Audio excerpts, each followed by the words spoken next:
Solo Sikoa lifting Cody Rhodes up. Spear from Roman. Cover, hook to the leg. Cody somehow survives. Are you kidding me? How? How did Rhodes survive? Desire is how, Corey. Grit is how, Corey. This is how bad Cody Rhodes wants to finish his story. What the? It can't be! It is! John Cena's here! Cena's in WrestleMania!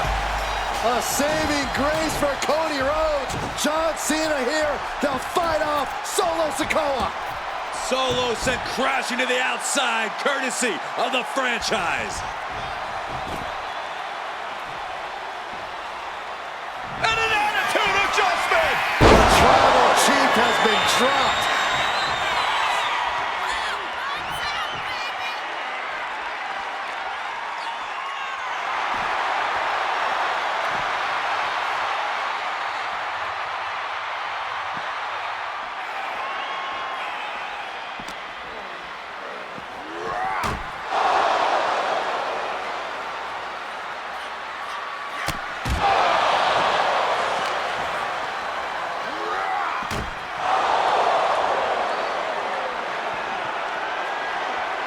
And now John Cena with Solo Sikoa and through the announce table!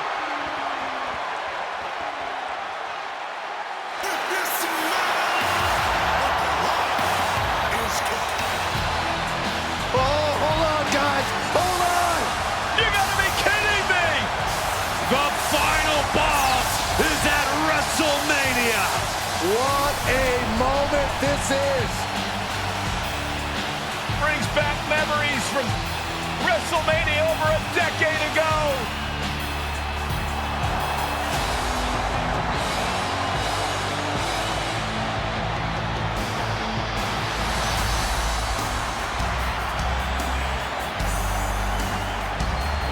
Now this is a WrestleMania moment.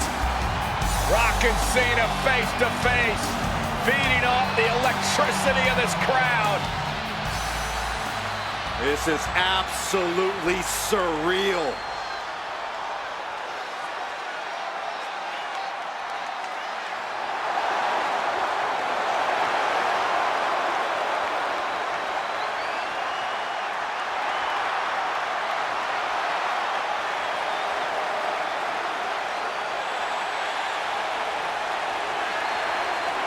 Oh, and right to the rock bottom!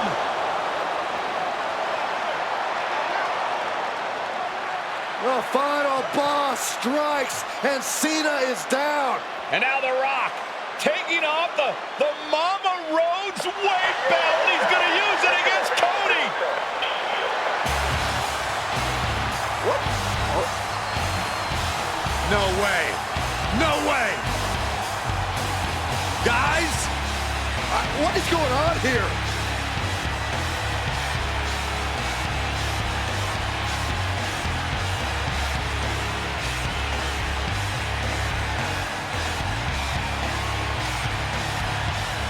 We know that music all too well, but It's Seth Rollins. And a Superman punch by Reigns intercepts Rollins, who's out here in the old Shield gear.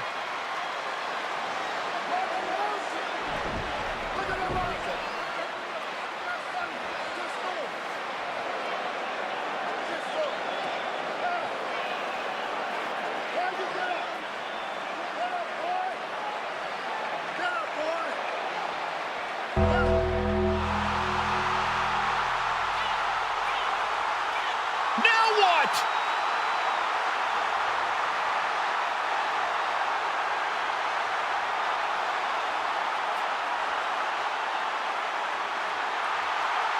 Undertaker's in the ring!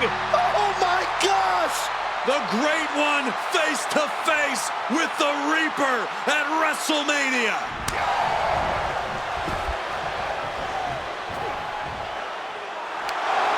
Undertaker with the Rock! Choke slam! The Undertaker's back in WrestleMania! Unreal!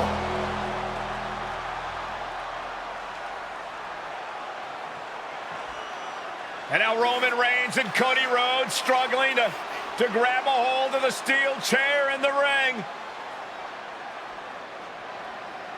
Both men struggling to their feet. Roman beats Cody Rhodes. And this could be disastrous for the American Nightmare. Poetic justice. Roman has never forgotten and has never forgiven.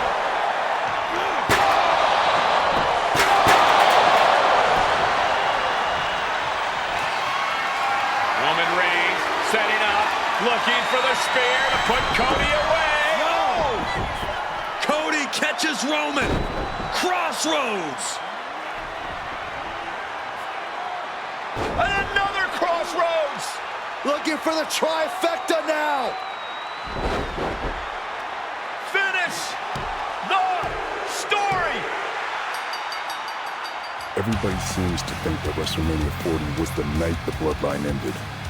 But anyone who knows us knows that it's going to take more than one bad night to bring us down. If anything, we're just getting started.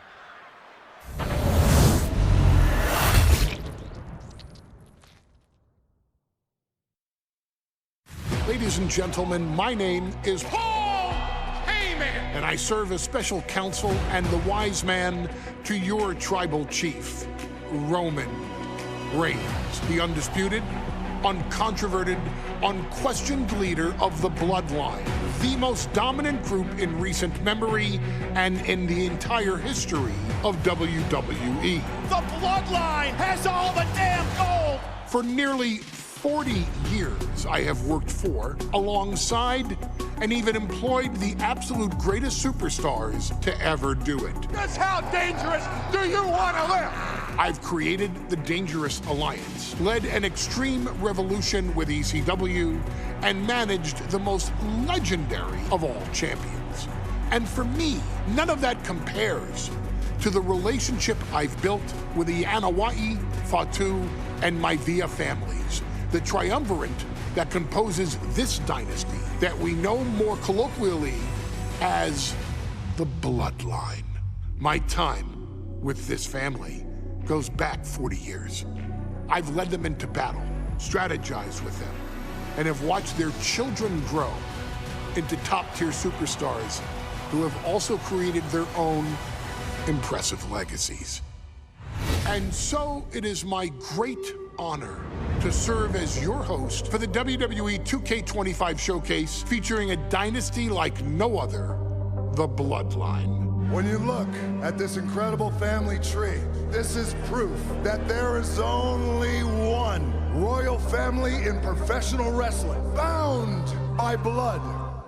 A blood bond forged between High Chief Peter Maivia and Amatua Anai Anoa'i, the father of Afa and Sika, the wild Samoans, created a force that has dominated professional wrestling for over 5 decades. An elite collection boasting names like the wild Samoans, Afa and Sika, as well as The Rock, Rikishi, Umaga, Yokozuna, Nia Jax, Jimmy and Jey Uso, Solo Sikoa, Jacob Fatu, and of course, your tribal chief, Roman Reigns.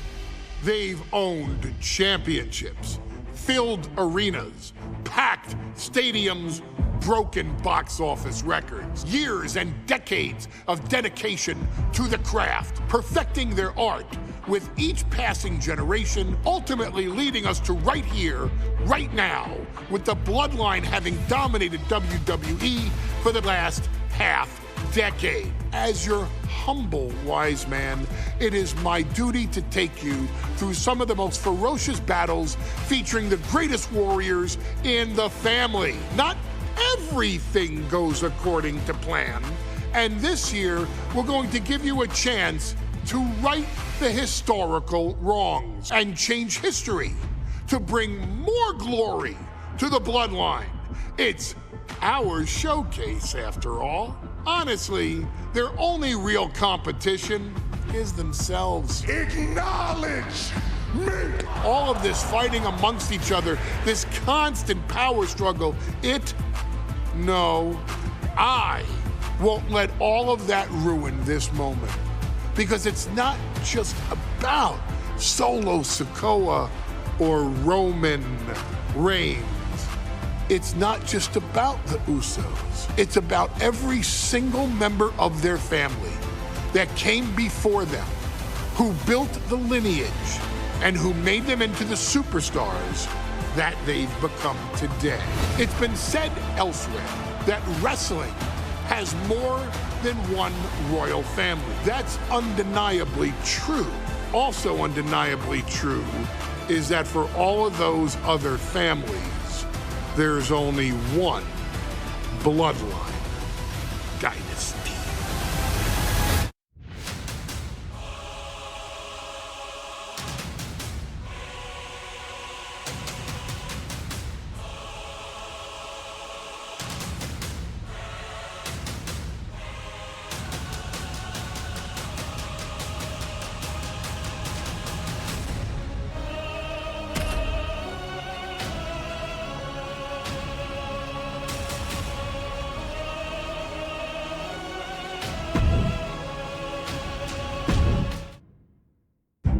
In a family that specialized in brute force over the years, perhaps no one better personified this than Rodney Anoa'i, nephew to the Wild Samoans, better known to the WWE Universe as the mighty Yokozuna.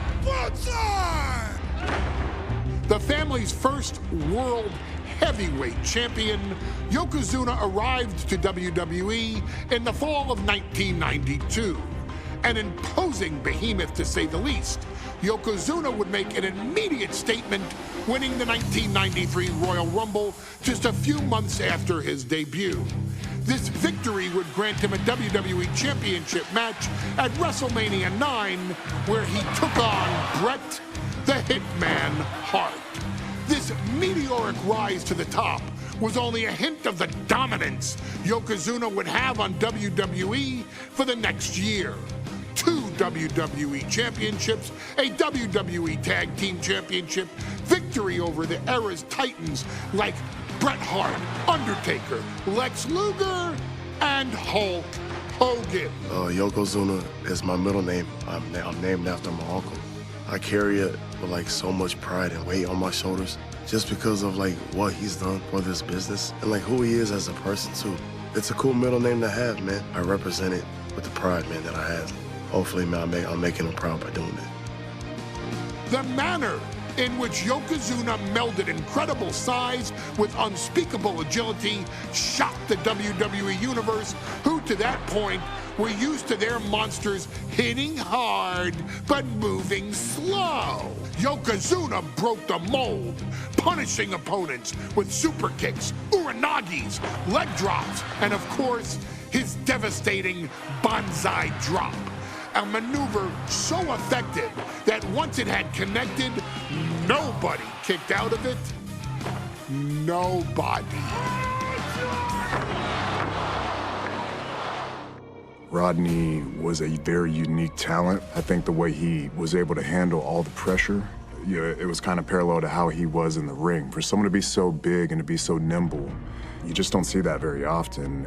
Rodney was one of those first solo guys, singles competitor guys that was able to go out there and really just make waves, make a big splash. I mean, pun intended, I guess. You know, that fool jumped in the pool, he'd knock out all the water, and that's the way it felt sometimes. He would go into those arenas and just suck in all the energy and be able to give it back. So when I look at Rodney, I see someone very similar to me, someone who understands the top, the very, very top of the game, the top position, and everything that goes along with it.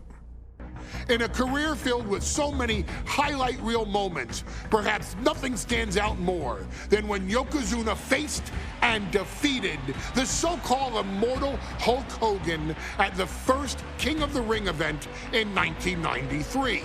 looking to humiliate Hogan after the Hulkster stole Yokozuna's WWE Championship only 2 minutes after Yokozuna defeated Bret Hart for the title months earlier at WrestleMania 9.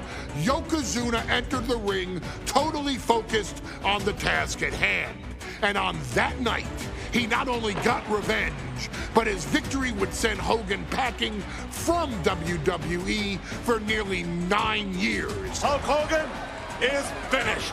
Many felt that Yokozuna had indeed killed Hulkamania.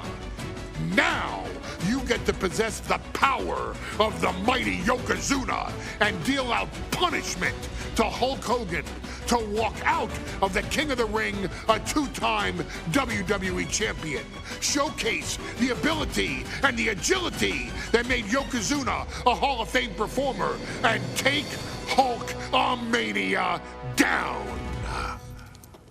Banzai.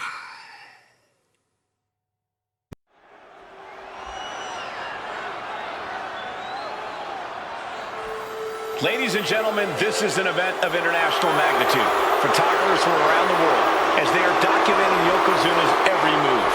Coming down the aisle with Mr. Fuji is the champion from Polynesia Islands, weighing 550 pounds, Yokozuna! One thing, Corey, he's 550 pounds, bigger than he's ever been. And I understand Hulk Hogan trimmed down so he can have more speed, more endurance. But I'll tell you something, Hogan's got to take him out early. This is going to answer a lot of unanswered questions from WrestleMania 9. A lot of pressure on the president of WWE for what he did. But this is Yokozuna versus Hulk Hogan. Let the winner be the winner. One thing's for sure, Hogan will be quicker. He will be faster than he's ever been in any previous title defense. Well, this is going to be interesting because he's wrestling a fresh Yokozuna this time. Not a man who's already wrestled a 15-minute match with Bret the Hitman Hart. Well, Hogan and Yokozuna's last match lasted less than 30 seconds when Hogan won the title at WrestleMania. Well, I can tell you, this match will go much longer. Yokozuna will not be caught by surprise this time.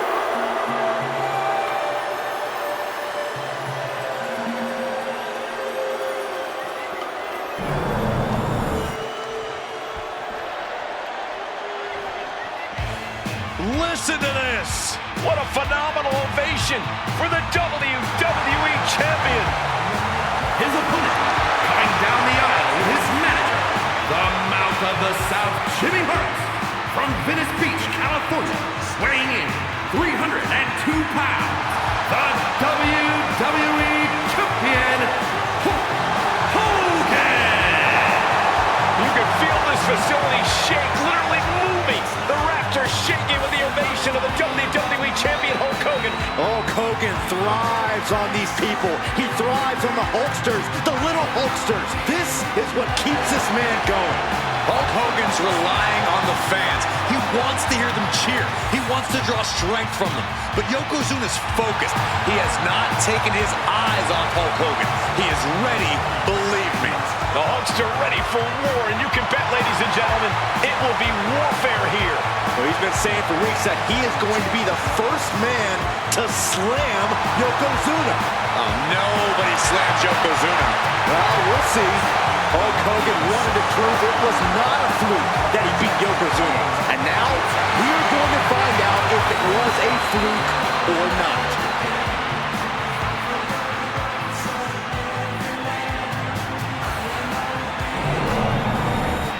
You can see it in the eyes of each individual. Only razor-sharp focus when this much is on the line.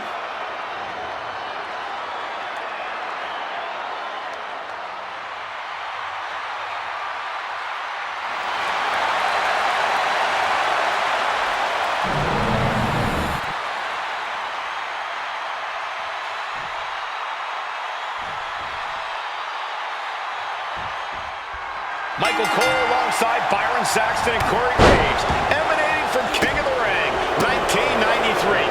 Yokozuna is fuming over his embarrassing WrestleMania loss to Hulk Hogan.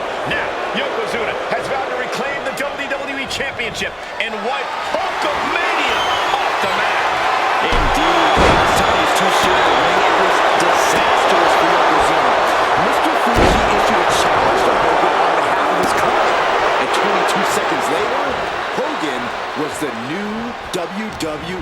champion. But that night was mired in controversy as Yokozuna had just been to battle with Bret Hart to win the title. This is going to answer a lot of questions from WrestleMania 9. This is Yokozuna versus Hulk Hogan, and we're going to find out who's the true champion. Oh no, bear hug of pride. This is not good for the Hulkster. Bear hug. And a way to get out of it is being on display right here. And that holds Hogan back. Bombastic claims coming out of both camps. This is quickly turning into a slugfest. So much pride, so much resiliency on display.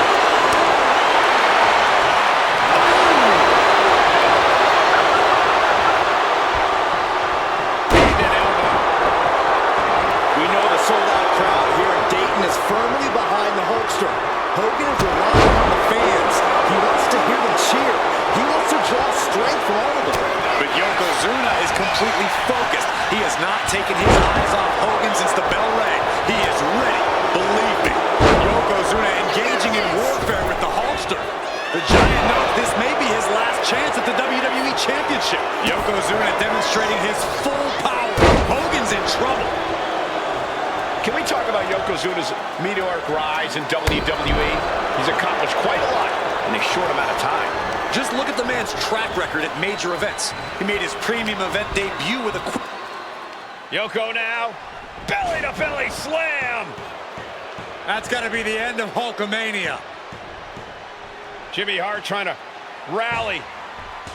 And a kick out by Hogan with authority. Hulk Hogan's not done yet. Hulk Hogan is coming alive. Yokozuna back to his feet. Big chop to Hogan. And Hogan's starting to hulk up here. How many times have we seen this over the years? These massive strikes from Yokozuna having absolutely no effect on Hogan. Hogan fired up. Hogan's ready to go. Hogan feeding off the energy of all the Hulkamaniacs. And here comes Hulk. And Yokozuna being backed up to the ropes. Big boot. I can't believe Yokozuna's still standing. Hogan continuing to pour on the offense. A second big boot, but Yoko still on his feet. Don't let up, Hulkster. Keep swinging, keep firing away.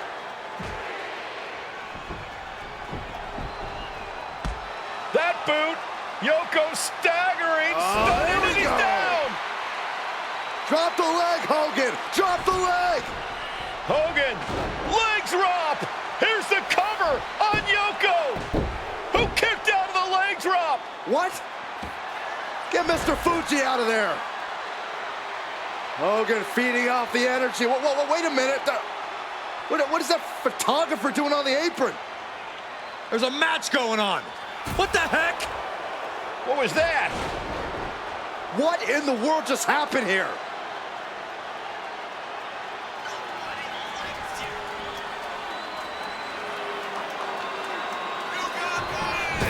Oh, no. Strongest splash. And Yokozuna just taking this to... Oh, what's coming here? Submission move being applied. He lets go of the hold, but I don't see any reason for it. No telling what's going on in his mind right now, Michael. A big leg drop by Yoko.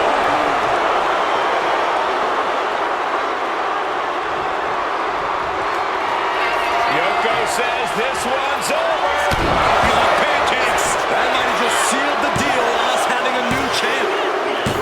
And Yokozuna is once again champion. I can't believe it.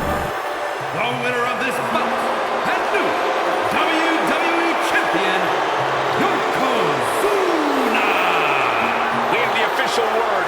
Yokozuna is indeed the new WWE Champion. We may have just witnessed the end of Hulkamania, gentlemen. There's no may about it, Cole. Yokozuna just conquered Hogan. And every newspaper in Japan is going to be filled with pictures of our new WWE Champion. Here in the heartland of America, the heart of Hulkamania has just stopped beating. Hulk Hogan is finished.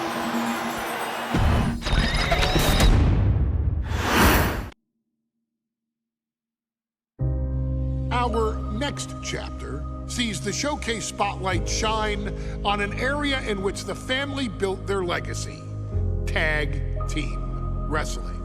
Starting with the Wild Samoans, Afa and Sika, all the way through to more recent champions like the Usos or Tama Tonga and Tonga Loa.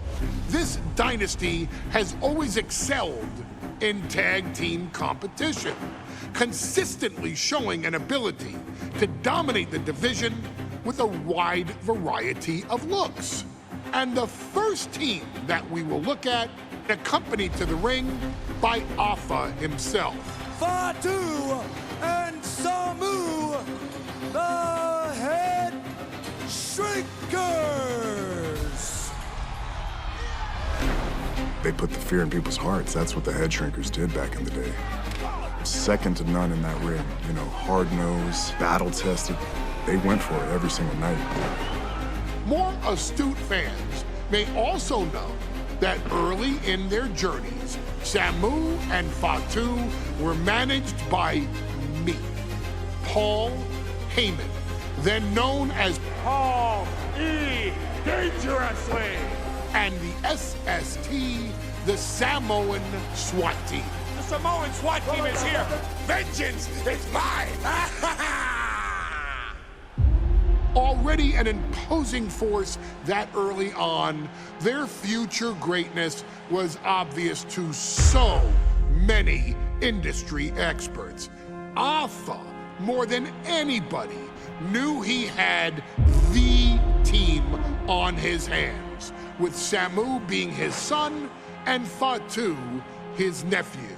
The tribal elder was able to mentor both, instilling in them the same unrelenting approach to competition that made the Wild Samoans world famous. The team toured through regional promotions before a quick stop with me in WCW, but WWE was always their goal.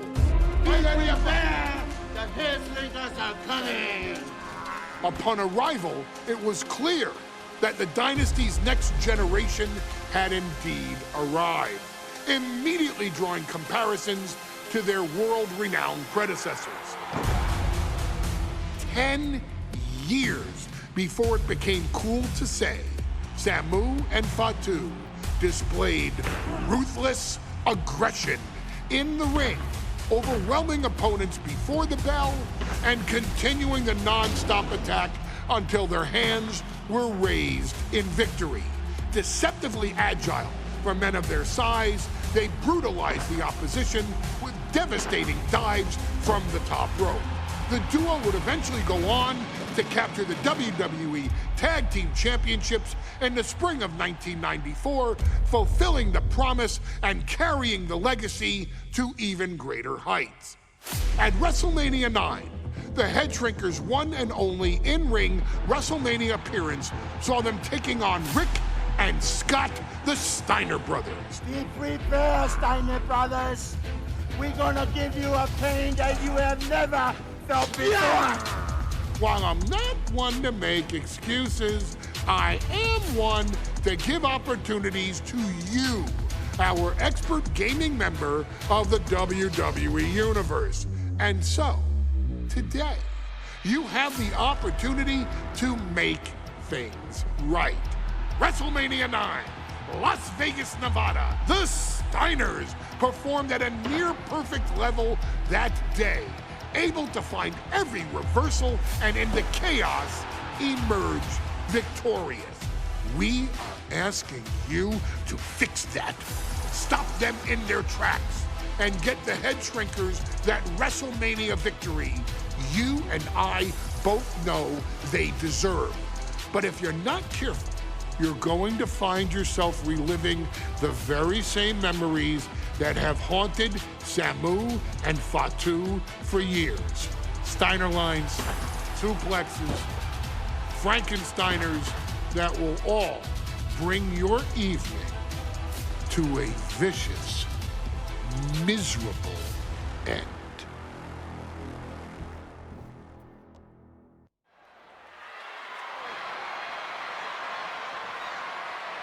One of the toughest teams in WWE history.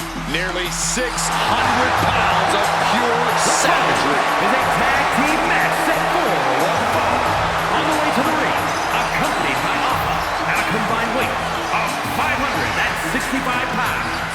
Samu and Fatu, the Head Shrinkers. Fair warning, this one may not be too pretty, guys.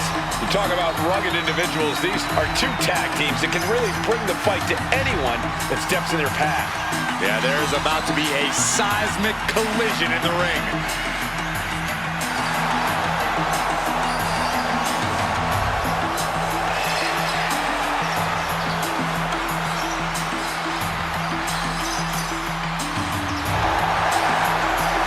This match means so much to the Steiners and to the Head Shrinkers. Well, the whole world is focusing on WrestleMania 9, and the last thing you want to do is come up on the short end. Pride is on the line, and as is a stake to the claim of being the toughest team in all of WWE.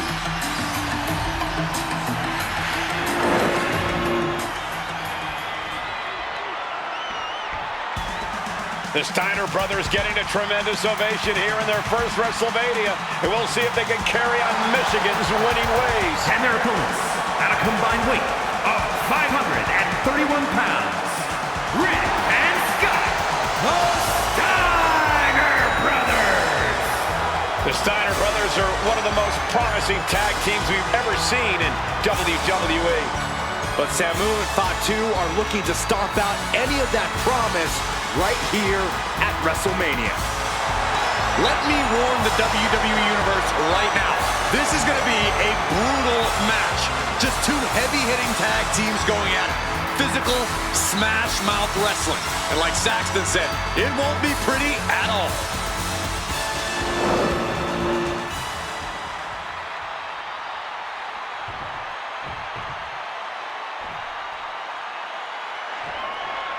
Big fight feel in Las Vegas as Gladiators face off here at WrestleMania 9. And we are watching four men who would have been right at home inside of a Roman Coliseum. The Head Shrinkers and the Steiners are ready for a true battle.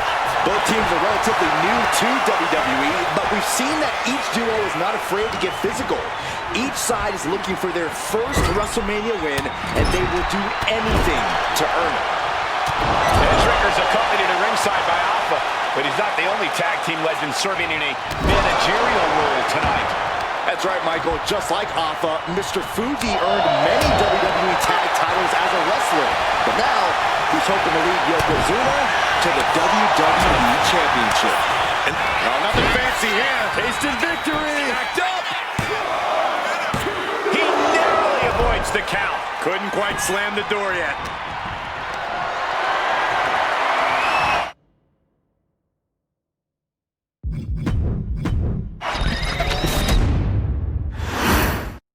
WrestleMania 9 rolling on with a potential show-stealing match, guys. Two very hungry tag teams facing off. Indeed, Michael, the Head Shrinkers and Steiner brothers are both new to the tag division in WWE, but both teams are off to an amazing start so far. And you have to imagine whichever team wins this high-profile fight becomes an instant top contender for the tag team championship. And with two teams this physical on such a big stage, it is indeed going to be a fight.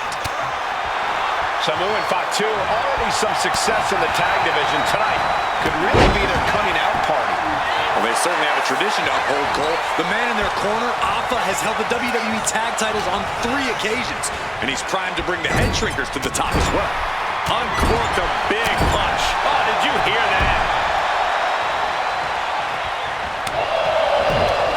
And he stonewalls Samu. Both competitors showing they've studied the other's playbooks to the teeth. There may be an abundance of togas in the arena today, but you're not going to see a lot of Greco-Roman wrestling out of the Head Shrinkers. They're just looking to hurt the Steiners. And that actually may help Samu and Fatu here. The Steiner brothers have earned most of their wins by utilizing their amateur wrestling skill set. I can't imagine they'll get many grappling opportunities against dedicated brawlers like the Head Shrinkers. Goes into the corner. Vicious headbutt. The whole world is focused on WrestleMania 9 tonight. The last thing you want to do is come out on the wrong side of a match like this. That's right. A big win at WrestleMania means a big boost in the tag division and a substantial winner's purse. I don't think the head shrinkers concern themselves much with the financial matters, Saxton, but they are dead set on proving they're the toughest dudes around. And now the tag.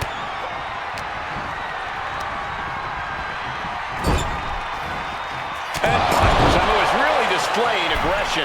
The head shrinkers smartly keeping themselves out of the grasp of Rick and Scott Steiner. There is a method to the madness of the head shrinkers. Fired hard into the corner. It crashes to the mat. Roundhouse kick.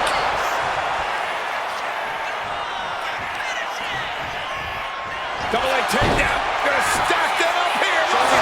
Reverse the leverage and into a pin. Keeps his team alive. What a save. Oof. Before this match began, you heard the Steiners speak backstage. Scott saying, quote, "Me and my brother are going to go out with a game plan and do what we do best, and that's wrestle." That's all well and good for the Steiner brothers, but Alpha has gone on record saying that his men are looking to tear Rick and Scott's heads off. Scott getting worked on right now. Seeing some high-impact offense from Samu and Fatu thus far. I'm not sure the head shrinkers are even going for the victory. They just want to destroy the Steiners. Here comes a tag. What are we going to see now, Corey? Oh, my goodness. Double gut buster. That might have broken some ribs. The communication between these two is evident by that move.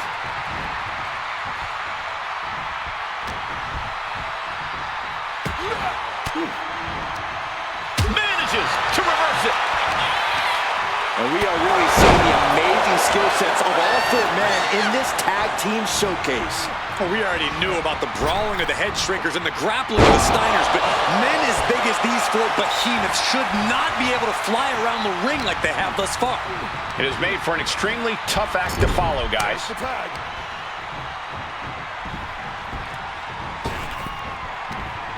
Launched into the air and hung across the top rope. Beautiful.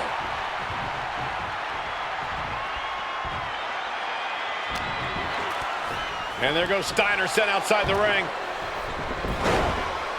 Fatu like a one-man wrecking machine right now, cleaning house.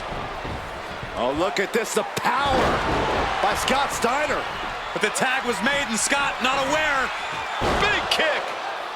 Scott Steiner did not see the blind tag made by Samu. Oh, this is not looking good for Steiner. And this is what the head shrinkers do. Top-tier tag team wrestling. Steiner didn't see the tag, decided to hot dog around, and got a foot in the face for it. And just eating a knee on the reversal. As we find ourselves surrounded by all this pageantry, do you think either of these teams is feeling the pressure of their first WrestleMania? I can tell you that. Soaring! Oh, took it high risk, but was off the mark. Not looking good. In this position. Driven down face first.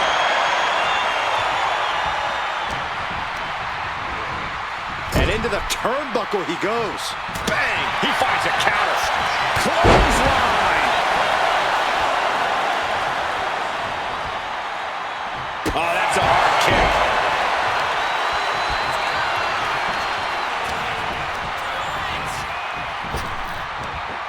Big back body drop. He's looking to go high risk from the top rope. Watching. Tag's made. Oh, yeah. Not waiting any longer to get in this.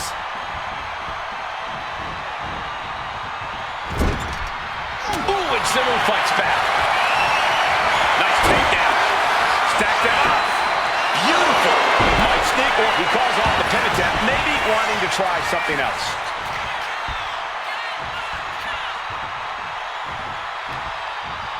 Standing drop kick. Great ups. Making way towards the top rope. From the top. Diving headbutt.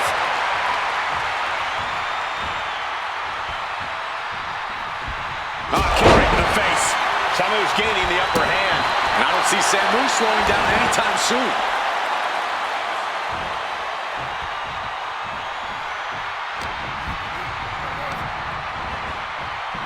to the corner. Tag. Double team coming. Oh, face first. That's it. No way the Steiners come back now. Wasting no time. Shoulders are down. And the head shrinkers get the win. Here are your winners, Samu and Batu, the Head Shrinkers. And what a huge win for the head shrinkers tonight. Samu and Fatu making their family proud and proving themselves as top contenders in the tag division.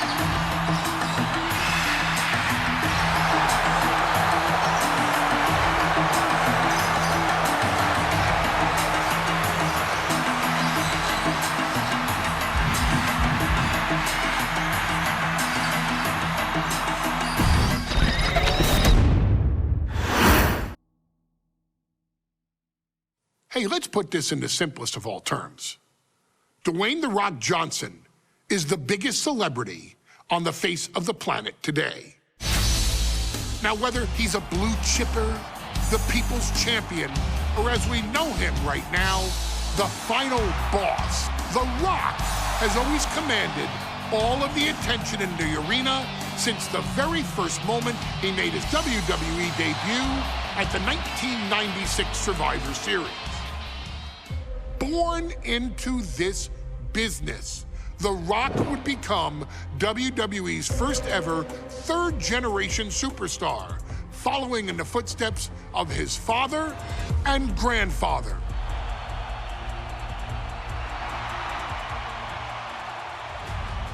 Who had competed in WWE rings before him. Dwayne, you had the huge responsibility. There's a legacy, and you have to take it so seriously. Even with incredibly high expectations, the Great One surpassed them all, along with the usual achievements if your name is The Rock: 2 Intercontinental Championships, 5 Tag Team Championships, 8 WWE Heavyweight Championships, a Royal Rumble victory, not even to forget the fact that The Rock once led an entire nation. The Rock has one of the more noteworthy feats in WWE history, earning WrestleMania victories over Hulk Hogan, Stone Cold Steve Austin, and John Cena. Each of these men are known as the faces of their respective era. Each of these men found out what happens when you go one-on-one. Oh, you know the rest. Of course, The Rock rivaled Stone Cold Steve Austin's popularity during the vaunted Attitude Era, tearing opponents down with rock bottoms and people's elbows while tearing them apart on the mic with cutting one-liners and catchphrases that are still recited to this day. If you smell, know your role and shut your mouth. He ended CM Punk's 434-day title reign as WWE Champion at the 2013 Royal Rumble as well, after having only competed twice over the previous 9 years, displaying the always-ready mentality and physical conditioning on which he has built his global brand. But you don't need me to rattle off The Rock's resume to you, now do you? Of course not. The man is an occasion unto himself. He has headlined the biggest events against WWE's most iconic superstars and has always found a way to, how does he put it? Layeth the smackdown on some jabroni's candy ass. I couldn't have said it better myself, although I think I may have just done that. But indeed, he has. On a Thursday night in February of 1997, The Rock, still known as Rocky Maivia, would find himself challenging for the WWE Intercontinental Championship. Only a few months into his tenure, he would be matched up against a face that would ultimately become one of his most familiar and hated rivals, Triple H, Hunter Hearst Helmsley. Seemingly overmatched by a more seasoned opponent, a youthful Rock would demonstrate all the traits that have come to define him in the years since. Tenacity, high IQ, and that legendary Samoan strength to ultimately surprise Helmsley and kick off the first championship reign for Rocky Maivia. It would be the first step of a journey that has ultimately led The Rock into the pantheon of WWE's elite.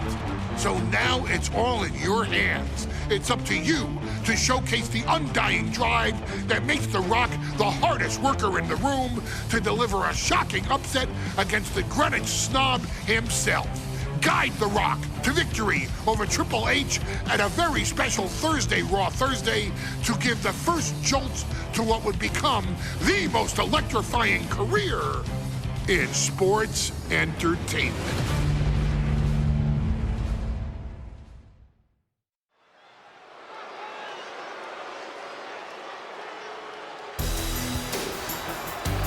And here comes the #1 contender, at least for tonight, Rocky Maivia. The following contest, scheduled for one fall, is for the WWE Intercontinental Championship.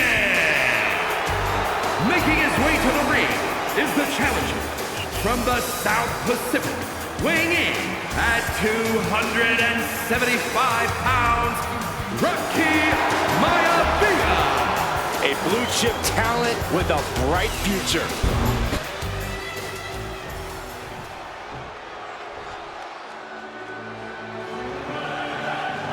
On his way to defend the Intercontinental Championship, Hunter Hearst Helmsley.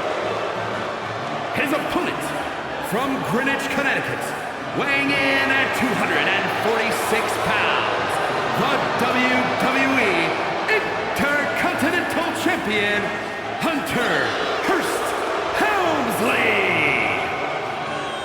Helmsley is scheduled to face another challenger at an upcoming show this Sunday. And he's taking the risk, stepping in here against a newcomer, Rocky Maivia. Well, you can consider it risky, you can consider it overconfident, but any way you look at it, it's a dangerous move by Helmsley to take on an athlete who has been on a real roll. Rocky Maivia has been successful thus far in WWE, and Rocky is focused. Rocky is only thinking about tonight. Saxton, just curious, have you ever exercised your right to remain silent? I am tired of all this talk about Rocky Maivia. Yeah, he's been on a roll, but it could all come to a screeching halt tonight at the hands of Hunter Hearst Helmsley.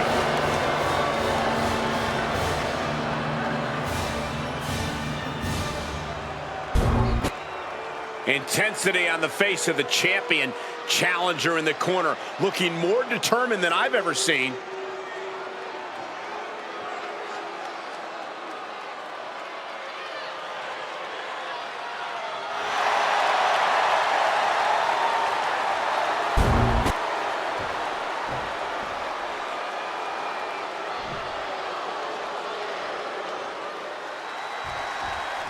The Intercontinental Championship is on the line here between two superstars who don't have anything nice to say about one another. The challenger, Rocky Maivia, and our current champion, Hunter Hearst Helmsley. Well, Helmsley is our champion for a reason. He's a cut above the rest, a higher... Cobra clutch cinched in. The Cobra clutch is in.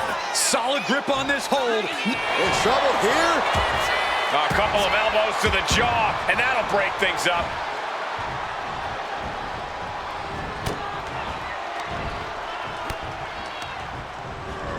Has him set up in the corner of the ring. And able to beat Helmsley to the punch. And conspicuous by his absence is the butler of Hunter Hearst. Lift off! He just flipped the script there. Takes out the knee. Devastating punch right to the face. Oh, what a kick. Oh, what a kick. If Rocky Maivia is going to take down the more polished and experienced Hunter Hearst Helmsley, he's going to have to do it with unrelenting energy. Rocky has to keep coming at the champion with big attacks until Helmsley collapses. Oh, look out. It's on now. Ooh. And Rocky there not showing any signs of being intimidated. Two titans trading strikes and refusing to back down. Each exchange just sapping the energy from these two. Before this match, I was talking to Helmsley, and he said he can beat the snot out of this Maivia kid in less than 10 minutes. In fact, he was showing me on his watch. Did you know he has a timepiece that costs $20,000? Confident words from Hunter Hearst Helmsley. Not sure how relevant his timepiece is to this match, though, Corey. It isn't relevant. I just wanted to share an example of how far ahead in the game of life Helmsley is.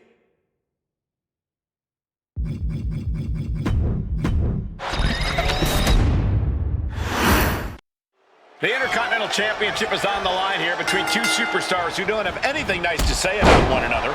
The challenger, Rocky Maivia, and our current champion, Hunter Hearst Helmsley. Come on, help. Countering that offense.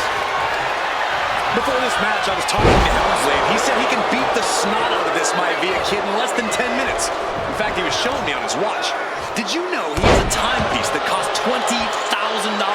Confident words from Hunter Hearst Helmsley. Not sure how relevant his timepiece is to this match, though, Corey. It isn't relevant. I just wanted to share an example of how far ahead in the game of life Helmsley... Cobra Clutch. The Cobra Clutch is in. Pain just painted. In trouble here? A couple of elbows to the jaw, and that'll break things up. Lariat. Escaped that in a hurry. Punch lands. And watching from home is Rocky Johnson, the father of Rocky Maivia, former WWE Tag Team Champion. Flying. What? The 1-2 punch of high risk, high reward. And Rocky there not showing any signs of being intimidated. If Rocky Maivia is going to take down the more polished and experienced Hunter Hearst Helmsley, he's going to have to do it with unrelenting energy. Rocky has to keep coming at the champion with big attacks until Helmsley collapses under the onslaught. It's a bold strategy that will take everything the young Maivia's got, but you're right. It could be his best path to his first championship win. Smothering offense now from Rocky. The power of Rocky Maivia is too much for Helmsley right now. And he gets delivered back into the ring. Heading to the top rope here. Flying. And give credit where it's due. Rocky Maivia is leaving nothing in the ring in pursuit of the Intercontinental Championship. Maivia took to the sky and... Down around with the schoolboy. Shoulders are down. Rope break, rope break. Down to Bowden. And a double axe handle smash. Deeper into this match now, and I think it's Helmsley who's reaching peak frustration. Can't quite put... Hunter whipped into the corner, nobody home. Rocky hit hard. And now Hunter looks to take over this match. Helmsley muscling Maivia up to the top turnbuckle and a big right hand. Helmsley with something big in mind here for his challenger tonight.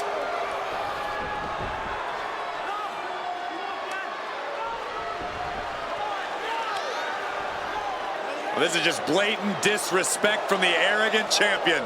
Almost daring Rocky. Hey, you really want my title? You really think you're going to be Intercontinental Champion? Up to the top. Hooking Rocky into a superplex. This could be it. Can Hunter capitalize? This could be it. Hook of the leg and a cover. And Rocky stays in it, getting his shoulder up.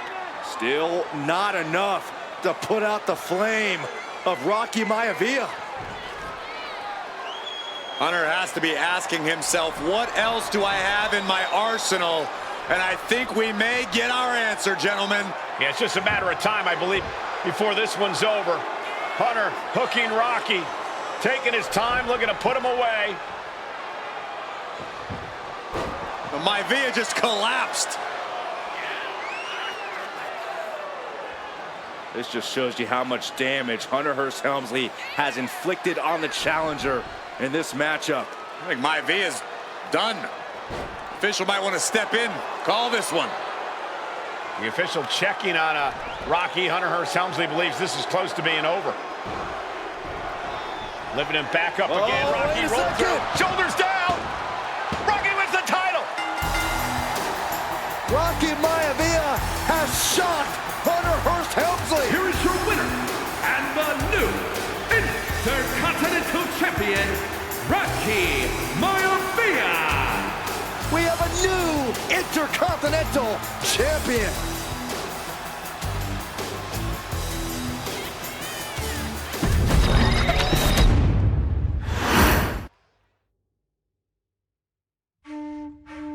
In a family of elite combat athletes and top-tier performers, the final boss has always stood out, even when he was just a blue chipper. But there wouldn't be a final boss. There wouldn't even be a bloodline if it wasn't for The Rock's grandfather, the High Chief Peter Maivia. You can think of him as the first boss. Predecessor to the tribal chief. He is one of, if not the foundation for our family. The Anoa'i Fatu Maivia wrestling dynasty. I don't think there's anybody more responsible for what's going on now than the High Chief himself. Peter Maivia isn't simply one of the two principals behind the sacred blood bond. He's also an incredibly decorated professional wrestler who traveled the world and won titles everywhere he went. New Zealand, Japan, Europe, and here in the United States, where he enjoyed especially successful runs in Hawaii and California. Maivia would eventually find his way to WWE, engaging in legendary battles with the likes of superstar Billy Graham. His larger-than-life personality would win the WWE Universe over in short order, as it had throughout his entire career. In the ring, High Chief Peter Maivia was a potent blend of brawn and grappling technique, often muscling his opponents down to the mat through a variety of joint locks and then switching to more painful holds once grounded. His sleeper hold and stump puller were both feared and renowned, and make no mistake about it, Maivia knew there was always more than one path to the ultimate victory. Out of the ring, High Chief Peter Maivia also ran one of the most successful wrestling promotions on the planet, Polynesian Pro Wrestling, based out of Hawaii, showing his mastery of the business in every aspect. His induction into WWE's Hall of Fame class of 2008 was supremely deserved, forever enshrining Peter Maivia as the legend he always was. And now, we present to you the opportunity to walk in the boots of the legendary High Chief Peter Maivia, facing off against one of the most legendary WWE rivals, George the Animal Steele. You will settle this score once and forever, and showcase the overwhelming strength of Peter Maivia, which has ever since remained as a hallmark for every single solitary member of this bloodline. Steele is no easy battle, though. He thrives in the chaos, one of pro wrestling's true madmen. He'll even try to eat part of the ring if he thinks it'll help him break you down. So do your best and honor High Chief Peter Maivia properly with a resounding victory.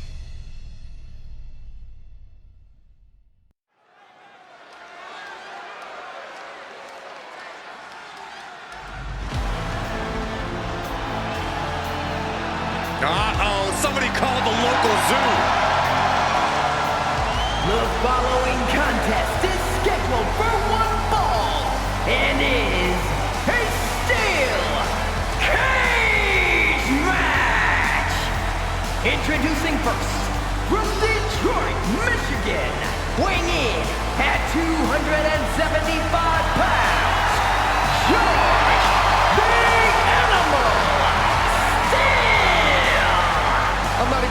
cage can contain this man.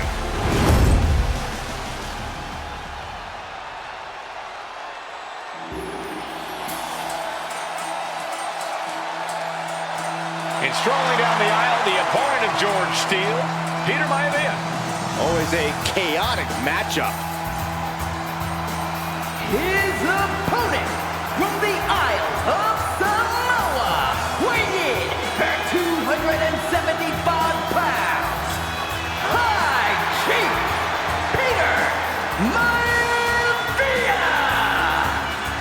Steele had better keep an eye on Maivia because Maivia is a true brawler. Few men can handle the chaos of the animal inside a steel cage, but I believe the High Chief is ready.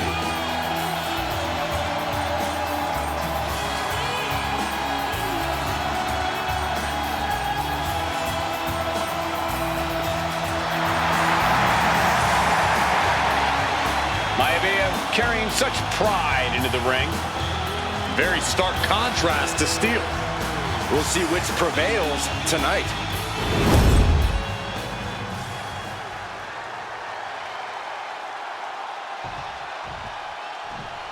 Steel cage match underway. Peter Maivia versus George the Animal Steele. Most of the matches between Peter Maivia and George Steele have ended inconclusively, but this time we'll have a winner. These are two very different men, Cole. The High Chief is a man of great pride and respect for the ring, while Steele is, well, he's an animal. I can't think of two opponents with more opposing styles. You said it, Corey. Let's just hope this one gets taken care of in the ring tonight. When a man like Peter Maivia signs up for a match with the animal, he doesn't know what to expect, just to expect anything in the world. Peter Maivia knows full well that he's in for some unusual treatment tonight. In fact, Steele often has trouble finding opponents due to his erratic nature. But when it comes to competition, the High Chief wants to prove he's worthy of that name. Peter Maivia will take on any competitor, no matter the difficulty. Trading back and forth blows now. Bam! Neither competitor is backing down. Looks like a hockey fight's just broken up. Back and forth, neither one giving up any ground. Boom! Ooh! WWE Universe appreciating these athletes going on. He's trying to climb up the steel cage. From the top. Oh, drop. Oh, it's a piercing elbow. Look at Maivia going to work on the animal. The High Chief has all the answers right now.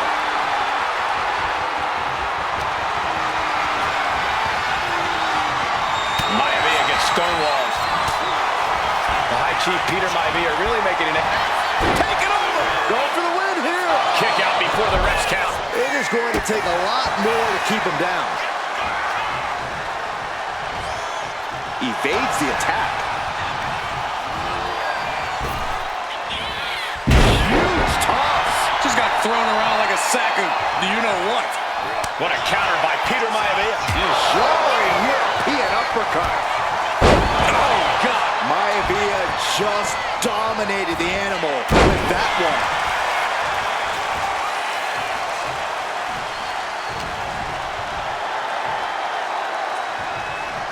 Running power slam. Looking to the pin, but was that enough? What was that? He had him exactly where he wanted him.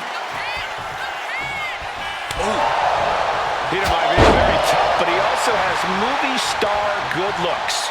Quite the combo. And it served him well, Michael. In fact, the High Chief has major Diving leg drop. Peter Maivia is looking unstoppable now. And you can see Steele is struggling to weather the storm with the High Chief.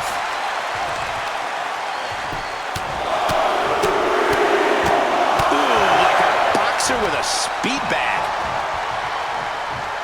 setting up again. Boom! What a backbreaker. Does Peter Maivia have this sewn up? Oh, headbutt. Targeting the arm to great effect.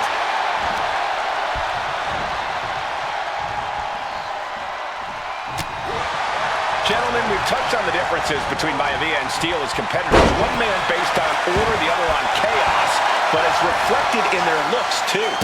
Indeed, Michael. Just look at the sculpted physique of the High Chief. And the tribal tattoos on his body are extremely intricate and definitely eye-catching. And Steele is Well, he's an ugly creature. Enough hair on his upper torso to classify as fur. Folds in his bald head. He's like a modern-day Neanderthal. Maivia overwhelming his opponent here. Yeah, and Maivia has really figured the animal out here. Ooh!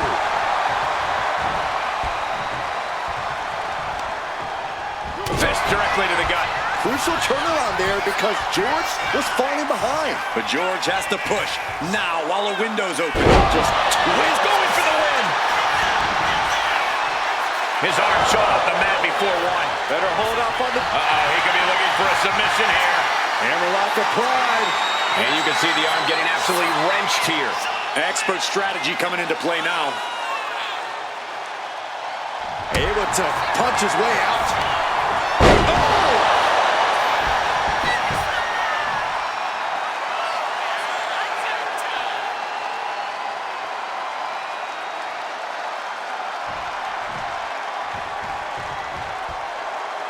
Maivia has steel in his sights, looking to put the animal down once and for all. George Animal Steel is... Oh, look at the start of this. Could be going into the playbook for a submission. A stump puller. He taps. He taps.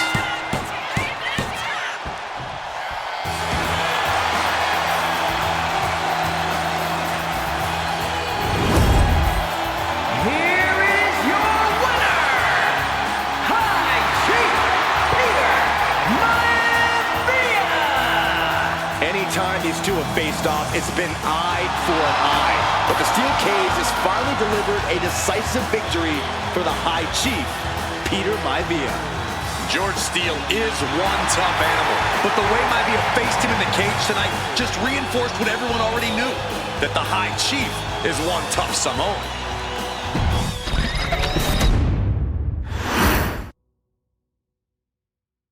She's not like most girls. She's also not like most WWE superstars. Nia Jax, the reigning queen of the ring, is a reckoning, a force of nature that blitzes right through her competition. A cousin of The Rock, Nia Jax arrived in NXT almost 10 years ago with astronomical expectations.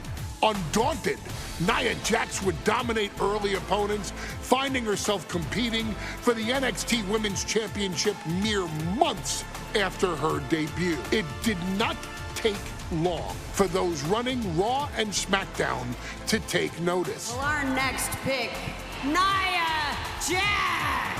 And Nia Jax would join the Raw roster as part of the 2016 Draft Lottery. And since joining the main roster, absolutely no one has been safe from Nia Jax. She is a two-time women's champion. She is a two-time women's tag team champion. She competed in the men's Royal Rumble match in 2019, even getting an elimination while in the ring. Nia Jax looking to eliminate. She does. She's battled standouts like Charlotte, Bayley, and Becky Lynch. And all the while, she has left undeniable destruction in her wake. In the ring, she applies many of the same tactics that once benefited Yokozuna, even using her own version of the Bonsai Drop, known as the Annihilator. And just like its namesake, if it connects, your night is over. And Nia Jax remains driven for even more success, jumping at any opportunity to prove her dominance. This last year, that included entering into the 2024 Queen of the Ring tournament after earning victories over Naomi, Jade Cargill, and Bianca Belair. Nia Jax would fight her way into the finals, taking on former NXT Women's Champion Lyra Valkyria. Valkyria built a lot of momentum, defeating Dakota Kai, Zoe Stark, and Io Sky to punch her ticket into the final at the Queen and King of the Ring. With an obvious game plan, Lyra would look to stick and move, avoiding the colossal attacks of her opponent. Unfortunately, as often happens when competing against Nia Jax, Lyra made one miscalculation, and that error in judgment provided Nia Jax with the opening she needed to annihilate her competition. This is your opportunity to crown the first queen in Bloodline history. Make Lyra suffer. Make her regret ever entering your ring. Showcase the otherworldly power that forces an entire roster to cower in your presence. Because when you're an irresistible force like Nia Jax, resistance is futile.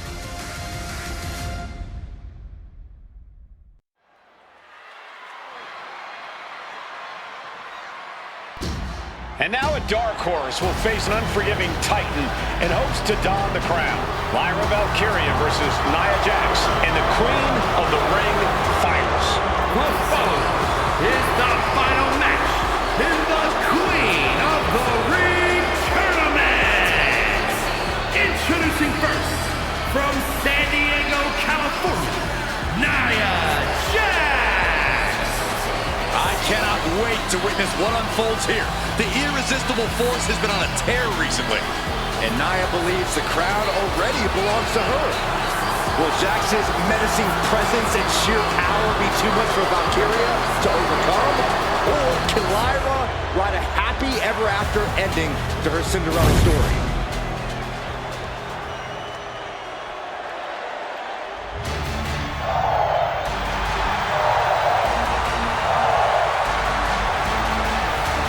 Valkyria fancies herself a Morgan, which is an Irish goddess of war.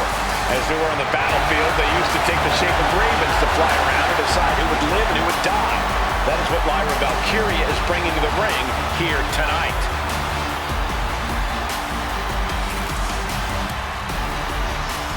And her opponent, from Dublin, Ireland, Lyra Valkyria.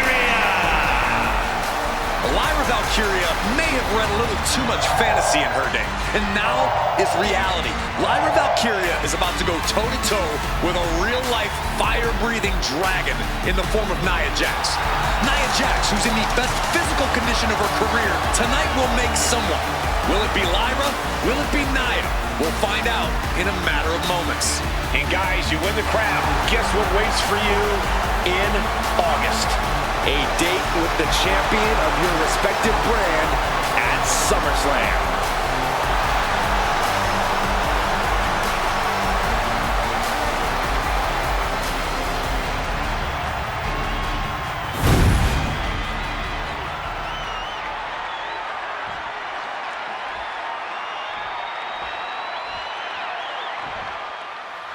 And there will be a coronation taking place. And Nia now misses wildly. Lyra goes up over the top. Nia's got it caught, though. Lyra trying to rely on her technique to bring down the irresistible force, but having no luck at the moment. I'm not sure this is going to work either. Jax just entirely too strong, but whoa! That was interesting. Oh, nice athleticism by Valkyria. Even Jax might be a little impressed. I wouldn't go that far, Saxton. Here comes Nia, just imposing her will on Lyra Valkyria. Again, Lyra showing how resourceful she is, applying the sleeper to Nia Jax. Lyra tried to hold on. And now Nia Jax in control, and she's going to look to put Lyra away. Nobody home! Set outside the ring, and Valkyria's got a chance. Huge window of opportunity. Right now for Lyra Valkyria to strike. Lyra may actually pull this off. Lyra may become queen. Lyra has the advantage. She has Nia reeling.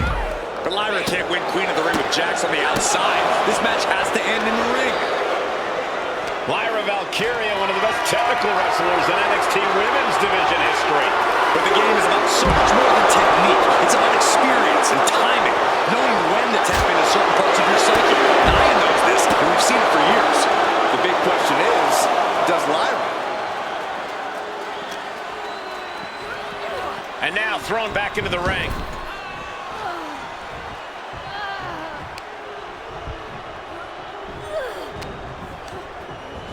Getting her set up for something in the corner. Bad sight here, dangling helpless in the corner. Stuck in the tree of woe and just having their face stomped. All's fair in love and war, gentlemen. I saw nothing but effective offense. Oh, man, jarring headbutt. In just a matter of minutes, we'll have our second Queen of the Ring. The first, of course, being Zelina Vega.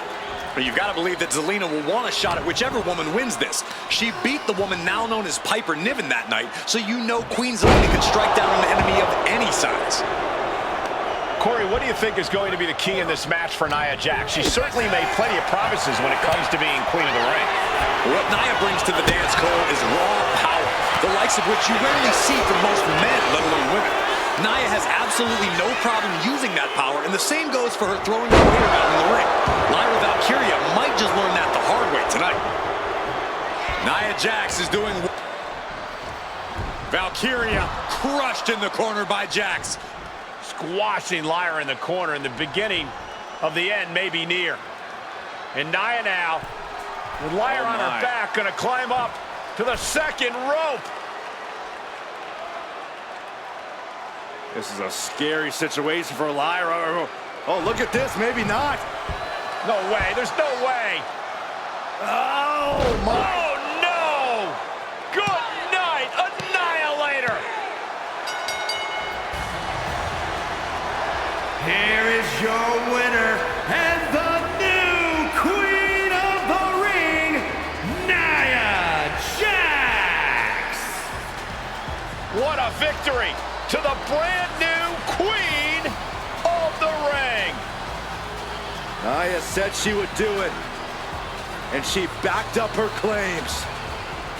And now the Chief Content Officer of WWE and Triple H going to come in to congratulate Nia Jax and officially crown her the Queen of the Ring. Absolute dominance by the new Queen.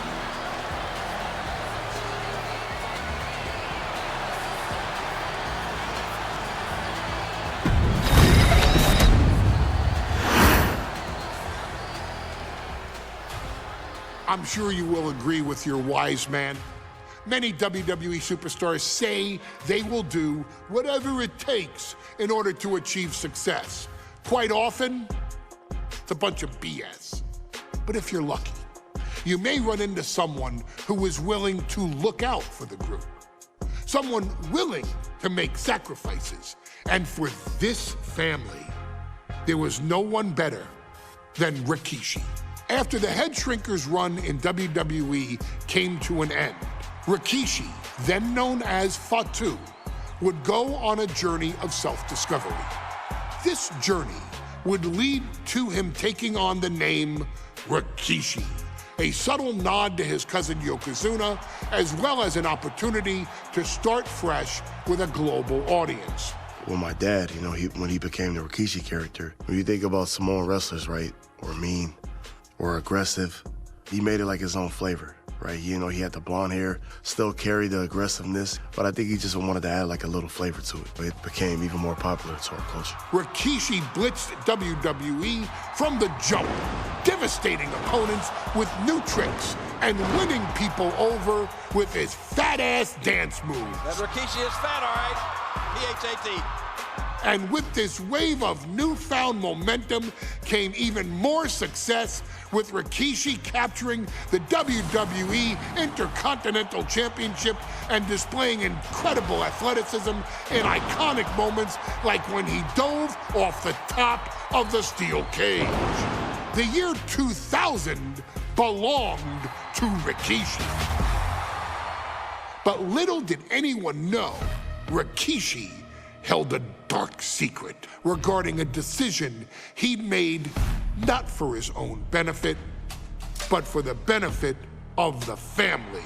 It was at the 1999 Survivor Series that Stone Cold Steve Austin was hit by a car in the arena parking lot, forcing him from the main event later that night for the WWE Championship. For nearly a year, All of WWE was consumed with figuring out who was driving that damn car and why Austin was targeted in the first place. The verdict came in. The car was driven by Rikishi. Rikishi would stand strong. Stone Cold Steve Austin. I didn't do it for me. I did it for The Rock. What? Rikishi would lay out a years-long gripe that WWE preferred Steve Austin to The Rock, and so Rikishi had made sure that The Rock's only competition had been removed from the picture. Rikishi sacrificed his own popularity to reach this goal. The Rock thrived while Austin was on the shelf. For Rikishi, the struggle and fall was all worth it. Rikishi knew that he would eventually have to face off with the Texas Rattlesnake to answer for his sins, and he welcomed that meeting with open arms. What Rikishi was unprepared for was for WWE to stack the deck entirely, looking to make Rikishi pay for taking out their golden goose. Stone Cold Steve Austin was allowed to drive his truck directly to the ring and was generally given the freedom to do whatever the hell he wanted in the name of revenge. We are going to make things right. This time, when Rikishi and Stone Cold Steve Austin lock horns, there will be no stacking of the deck. Someone willing to give of himself so that his family, this family, can succeed, deserves better. So get in there and showcase the never say die spirit that has led this family to victory time and time and time and time and time and time again. Use whatever weapon you can get your hands on and prove to Stone Cold Steve Austin that you will do anything for the people.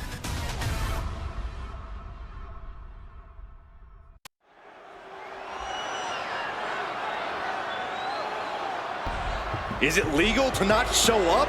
Rikishi has brutalized Austin lately. Austin will be here, Byron. I just refuse to think anything else. The following contest is scheduled for one fall and is a no-holds-barred match.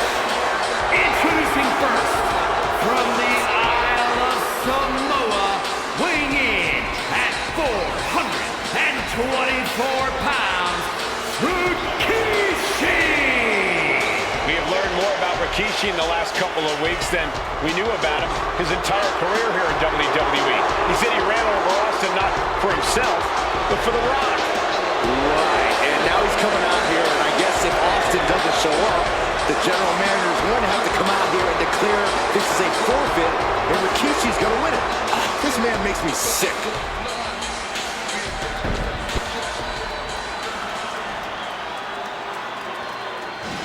Is he here? Well, there's the Rattlesnake's music. He's here. Austin's here. Stone Cold Steve Austin came here with no fear, no hesitation, just revenge. His opponent, from Victoria, Texas, weighing in at 252 pounds, Stone Cold Steve Austin! Austin fought for his life to make it back here, to make Rikishi pay. Now there is no way Rikishi can escape the Texas Rattlesnake. It's been almost a year since Austin competed in the ring. Austin is a man possessed. Rikishi feels good about running over Austin and said he'd do it again. That man is sick. Well, Rikishi made two mistakes. One, trying to end Austin's life. And two, not being man enough to finish the job. Austin's going to absolutely tee off on Rikishi. This one is going to get ugly in a hurry.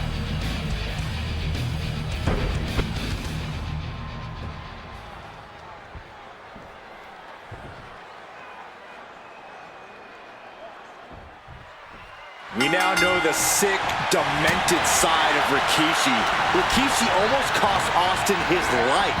Instead, he's here tonight to finish the job. Listen, Rikishi has seen members of his family be skipped over while other superstars skyrocketed to unimaginable height. To the sky! All the way to the outside. You gotta be a certain kind of crazy to even think about attempting that kind of offense, but I can't say it didn't pay off. And though The Rock wants nothing to do with this altercation, we have to mention the sadness Rikishi has brought to him. Rock might be innocent in this whole ordeal, but I feel that somewhere inside his soul, The Rock is happy with what Rikishi's done. The Rock is proud to have Rikishi and his family.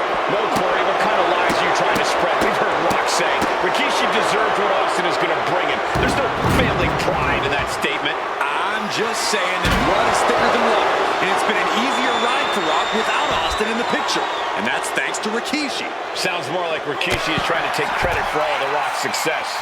He avoids the contact. Rikishi is picking the competition apart. Rikishi with an onslaught here against Austin.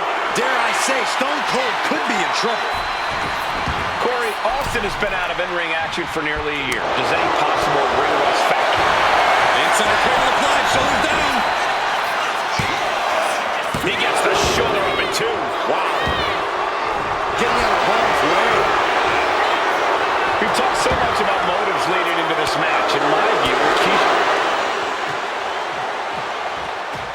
Austin and Rikishi trading heavy artillery on the outside, and here comes the rattlesnake. Stone Cold Steve Austin fired up and revenge on his mind. You got to think about how bad Austin has wanted this ever since Survivor Series last year. Been dying to get his hands on Rikishi. All of that venom, all the vitriol inside of Austin being unleashed on Rikishi right now. Remember, this is no holds barred. Anything goes. Austin has Rikishi down. The rattlesnake is red hot. And do you hear this capacity crowd? They want more from Stone Cold. All that he wants to see Rikishi get beaten down like a pile of human filth. It knew what was coming there. Scary mindset for the rattlesnake. Austin has scattered pictures of Rikishi all over his arm. Said that every time he looks at Rikishi, he's looking at a dead man. Yeah, Rikishi taking that as an empty threat, thinking that Austin isn't the man he claims to be. But trust me, when Stone Cold says he has you in his crosshairs, that's no empty threat. Any momentum has been taken from Austin. No one holding Rikishi's family down now, taking out all those years of frustration on Austin here. Oh, Stone Cold is experiencing the brutality of Rikishi.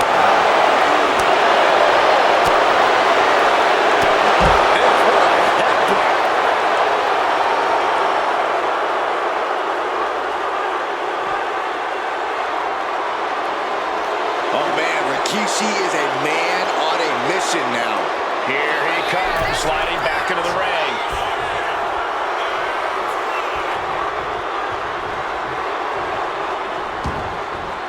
And this one could be moving to ringside. And Rikishi lately has been calling himself a visionary, a pioneer. All a bunch of garbage, if you ask me.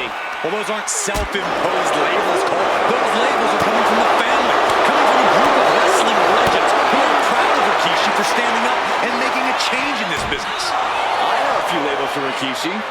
Coward, liar, embarrassment. Those for me. Rikishi hoisting up his opponent. Rikishi driver. And Austin is out.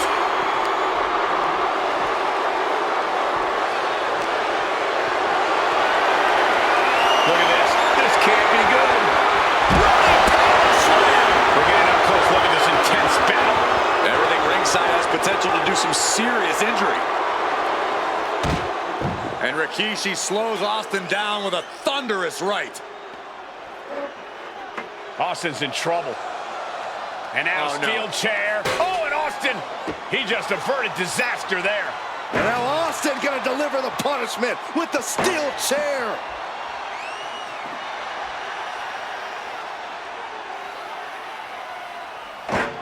A relentless Texas rattlesnake beating the brakes off of Rikishi with a steel chair. And again, thunderous blows by Austin. Down goes Rikishi. Austin beating the hell out of him. I know Austin has good reason to be doing all this, but he could be taking it too far at this point. I don't think the rattlesnake is taking it far enough, Corey. Austin wants to put Rikishi's life in danger, just like Rikishi did to him. Scooped up, here it comes! Rikishi! Driver! Rikishi got all of it.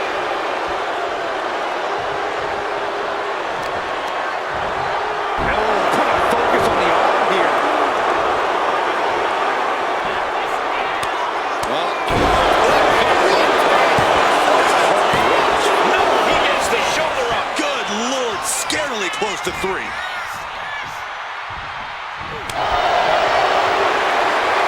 And they're going shot for shot, blow for blow. Nothing pretty here, just good old-fashioned fisticuffs. Yeah, we know now is not an option. They have to finish this. What impressive determination from both competitors. Keeping at each other no matter what. They are emptying their tanks and going back and forth like this. Oh, look at this. Just cranking the head. That's going to hurt.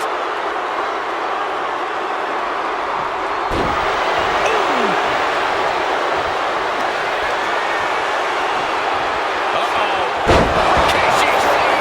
Going back to the well, hoping this one ends it. Trying to get into the pin. 2. Rikishi somehow defangs the rattlesnake. Damn it. The winner of this bout, Rikishi! This is not what many of us expected to see. We wanted to see retribution, but Rikishi was too much of a monster for Stone Cold tonight. The vitriol that consumed Rikishi powered him to finish the job and leave a battered Austin in his rear-view mirror.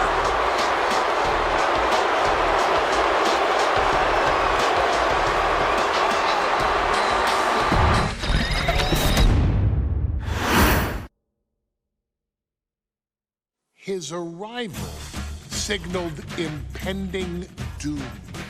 His very presence was enough to intimidate even the bravest WWE competitor. His name itself simply meant the end. And if you found yourself standing across the ring from Umaga, you were most certainly coming to the end of your own road. The younger brother of Rikishi, Umaga, was every bit the Samoan bulldozer that his nickname would suggest, mauling opponents with ease, relishing the chaos that he created. A menace to the entire roster, an unrepentant badass, Umaga tortured his prey with high-impact collisions before ultimately sealing their fate with his vaunted Samoan spike, a vicious move used today by Solo Sikoa. Inside the ring, man, he was just a complete monster. Anybody that stood in front of him, he was gonna wreck him no matter what he had to do. He was just a crazy, wild Samoan.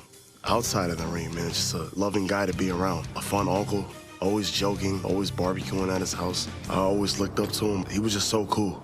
Perhaps an unheralded aspect of Umaga's game was his mastery of mental warfare. Umaga loved to present a wild, out-of-control savage, one who needed manager Armando Alejandro Estrada to handle all the details while he destroyed opponents. Umaga was the perfect definition of the word aura.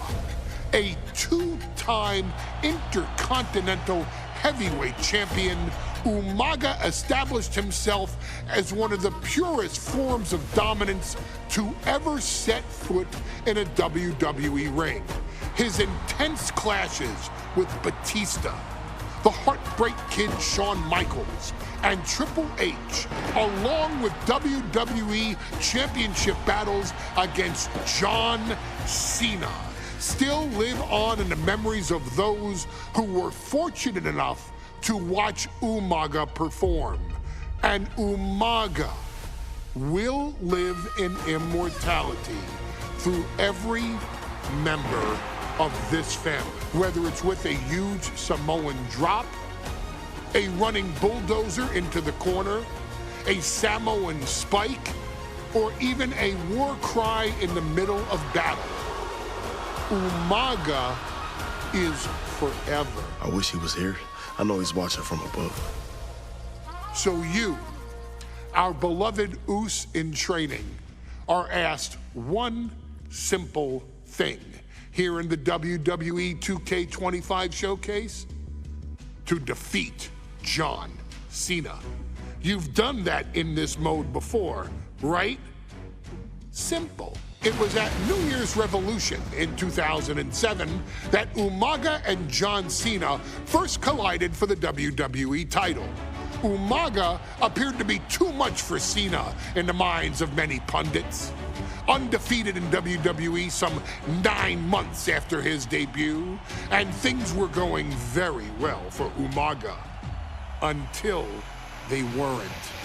Umaga would see his undefeated streak end by, of all things, a damn roll-up after rushing directly into the outstretched shoes of John Cena. 1 second of luck allowed John Cena to escape the inevitable, and now it's on you to fix it. Head into that ring, showcase Umaga's cruel brutality, and get Umaga the WWE Heavyweight Championship victory that he should have gotten in the first place. I assure you, my dear friend, Armando Alejandro Estrada will make sure nothing else goes wrong if you take care of business inside the ring.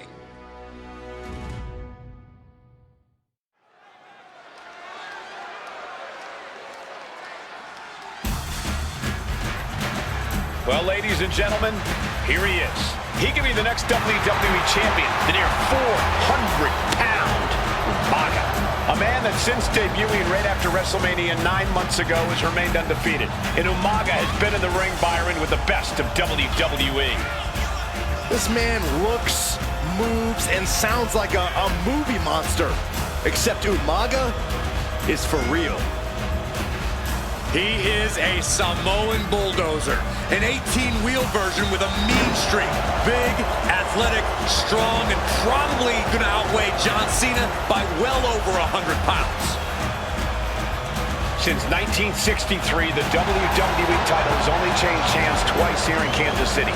That's twice in the last 47 years. But Umaga is a scary human being.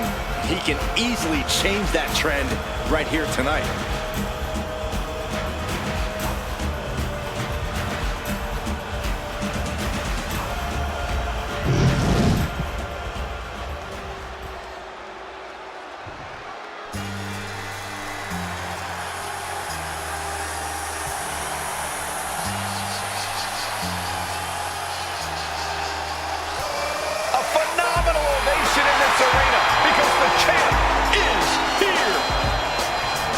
John Cena has a gigantic challenger waiting him in the ring, but Cena doesn't have a reverse gear. Absolutely not. The champ only goes one way, and that's straight at you.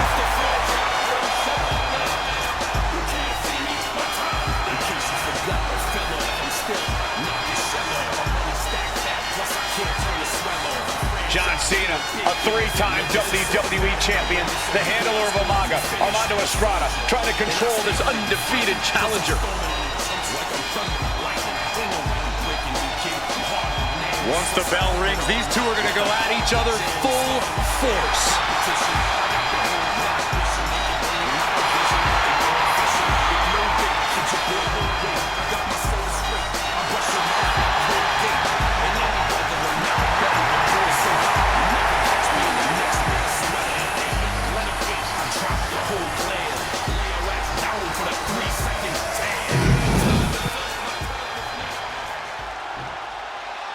The following contest is scheduled for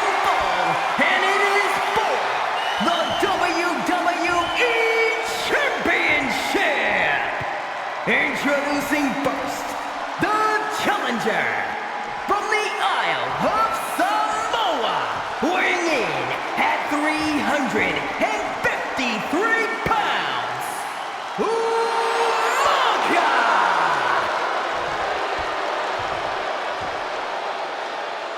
And from West Newbury, Massachusetts, weighing in at 248 pounds, he is the WWE Champion, John Cena!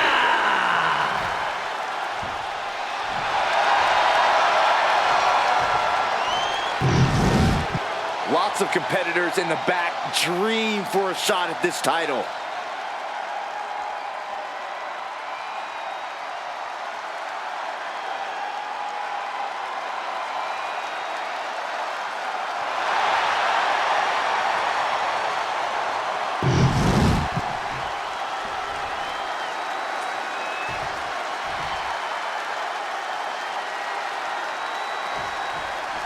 Here we go with the WWE Championship on the line. John Cena versus the Samoan Bulldozer Umaga. Big fight feel here in this building. The undefeated Umaga has set his sights on Cena, and there's nothing to the sky. Look out below! That's going to be on highlight reels for a long time. Incredible courage to even attempt that. Umaga is truly a specimen to marvel at, Corey. And his handler, Armando Alejandro Estrada, knows he has a thoroughbred on his hands. There's a difference between thoroughbreds and Umaga, though, Cole. Thoroughbreds can be tamed. Umaga cannot. Estrada can only serve as a mouthpiece for Umaga. He can only help direct Umaga's blind brutality. I think even Estrada knows no one can control the Samoan Bulldozer. The referee is so close to calling a countout. They'll take things into the ring. Momentum fully shifted to Umaga. Cena has no response for Umaga's savage and brutal offense. And Umaga will look to continue to use his 100-pound weight advantage in an effort to become the WWE Champion. Stamina is going to be a key factor in this match tonight. Can Cena weather Umaga's vicious attacks? Can Umaga keep up the offensive pressure as Cena drags this into deep waters? I think you're right, Cole. This might just come down to who has more gas in the tank. And Umaga is all business now. Take off. You gotta be kidding me. That was just incredible hang time. Was willing to take the high risk to the outside, and it paid off big time. Cena tonight attempting to do something no one... These two trading one blow after another. It looks like we've got ourselves a brawl here. Big shots being fired right now. Neither competitor letting up. Just teeing off with that fight forever vibe. Big boot! Incredible.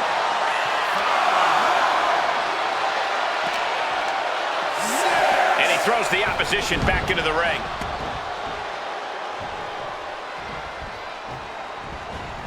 Mistake by Umaga. Both sides with an answer to every... Here it comes! Samoan spike! Could that be enough to gain the title? From the middle rope. What a splash! And Cena is taking on a lot of offense now. Umaga is simply overpowering John Cena right now. And Umaga, of course, coming from a very rich heritage. Some of the greatest athletes in any sport come from the Samoan heritage. Umaga's aggressiveness can be traced back to his bloodline. When you're fighting a Samoan, you are battling a tough, scary human being. Bang! Crucial. Nice takedown, stacked for the pin. With the pin for the title. He knows the goal is to win the match, right? Yeah, what's he doing?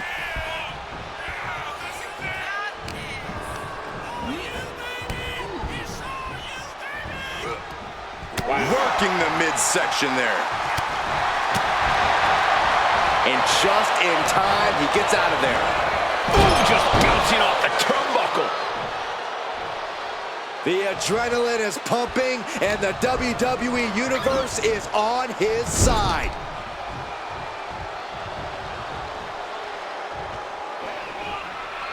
And Cena flattened in the corner. Umaga's just overpowering him. Look at the strength. Into the corner, just setting Cena up. You have to start to ask yourself, is the end of John Cena near? I think so. Look out! What a headbutt. No one has been able to stop Umaga. No one. You are seeing why Umaga is undefeated. Why no one has been able to stop the Samoan Bulldozer. Here comes Umaga, and Cena catches him with a boot. John Cena from behind, rolls him up, shoulders down, and a kick out by Umaga. And Cena immediately back into the clutches of Umaga. I'm not sure what else Cena can do here. I'm not sure John Cena knows how to stop Umaga. And Corey, you know there's no force equal to being on the receiving end of a headbutt from Umaga. It's in Umaga's DNA. Generations have perfected the art of using their own skull as a... This isn't good. He's got bad things in mind.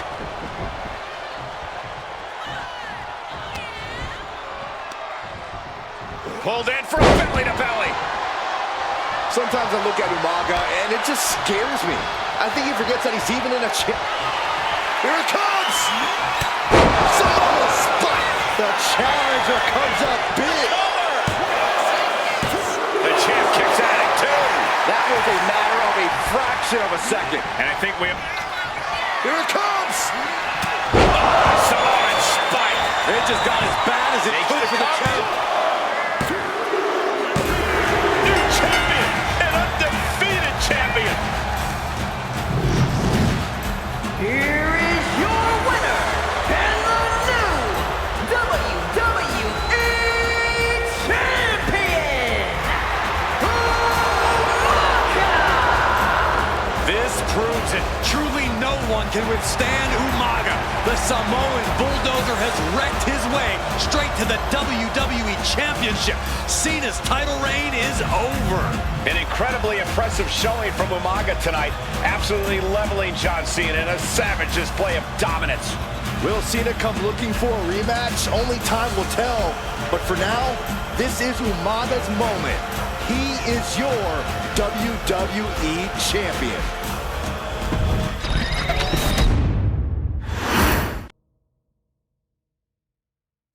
Hey, in WWE, things move really fast.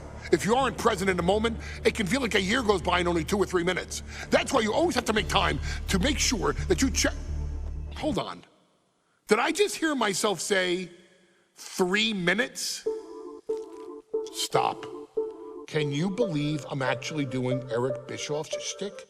In the early 2000s, few words sent a shudder through the roster like the words 3 minutes, summoning the fearsome duo of Rosie and Jamal, collectively known as the 3-minute warning.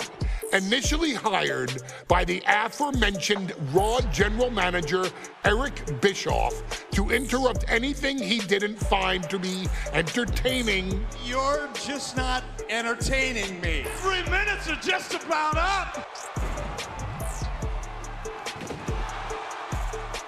The two instantly made their mark in WWE with their complete and total decimation of anyone that was targeted.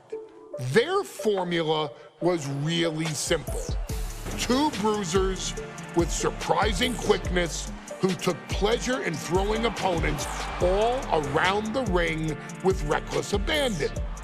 And the trail of bodies left in their wake remains a testament to their devastation. Rosie, older brother of your tribal chief, Roman Reigns, and Jamal, who would in time develop his skills further and take the name of Umaga, were about instant gratification. They treated matches like a race, seeing how much damage they could fit into the shortest time possible. The 3-minute warning with my brother and my cousin, it was just one of the coolest gimmicks of all time to me. It was catchy, you know what I mean? Like, you kind of knew what was happening. And I feel like we all remember when the 3-minute warning hit for the first time. You know, the whole Den TV area just lit up. Every match was a train wreck. as the two would use their size to overwhelm most opponents, coupling that with incredible tag team maneuvers to increase the carnage to its maximum levels. That approach, maximizing damage while minimizing time, was a 3-minute warning signature. The team itself saw its run in WWE last for a little over a year, but in that time managed to make such an impression with the WWE Universe that it still resonates today. They are proof of the impact anyone can make if they capitalize on their opportunities, as 3-minute warning did every single time. It was a short-lived gimmick, but it was a really cool gimmick, and I just think it shows the versatility of, hey, if you need us to go out there and tell you a Broadway story, I'll cover 2 hours if you like. But if you need us to come out in 3 minutes to make an impact, we can do that too. But you gotta be really good to be thrown in there with the very, very best in the industry. I'm getting all pumped and proud, for my brother and my cousin right now, just thinking about it. Here in the WWE 2K25 showcase, we have selected another team that embodies the same mindset in Akam and Razor the AOP. Similar to Jamal and Rosie, these two look to inflict the most pain in the most efficient manner. Like 3-minute warning, AOP happily dispatches when summoned. Like 3-minute warning, AOP features 2 Goliaths who will hurl your body from pillar to post before finally bringing it all to a most painful conclusion. It's up to you in this Extreme Rules contest to beat the AOP to the punch and showcase the Wrecking Crew approach that made 3-minute warning the premier bruiser squad in all of WWE. And don't worry, we will give you more than 3 minutes to make that fact perfectly clear. As a matter of fact, take your time and enjoy dishing out the punishment.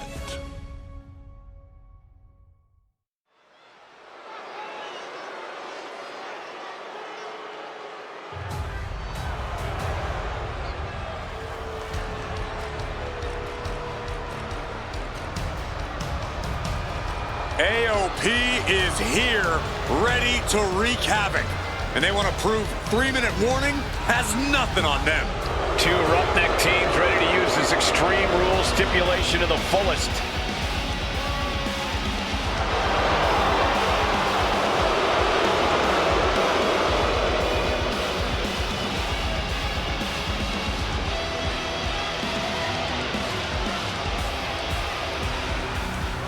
The following contest is a tag team Extreme Rules match, and accompanied by Paul Ellering at a combined weight of 620 pounds. Akam and Razor, the authors of pain. AOP look unintimidated by the task at hand. They are totally prepared for the merciless tandem of 3-minute warning. You know, there's actually a lot in common between these two teams in terms of tactics and physicality.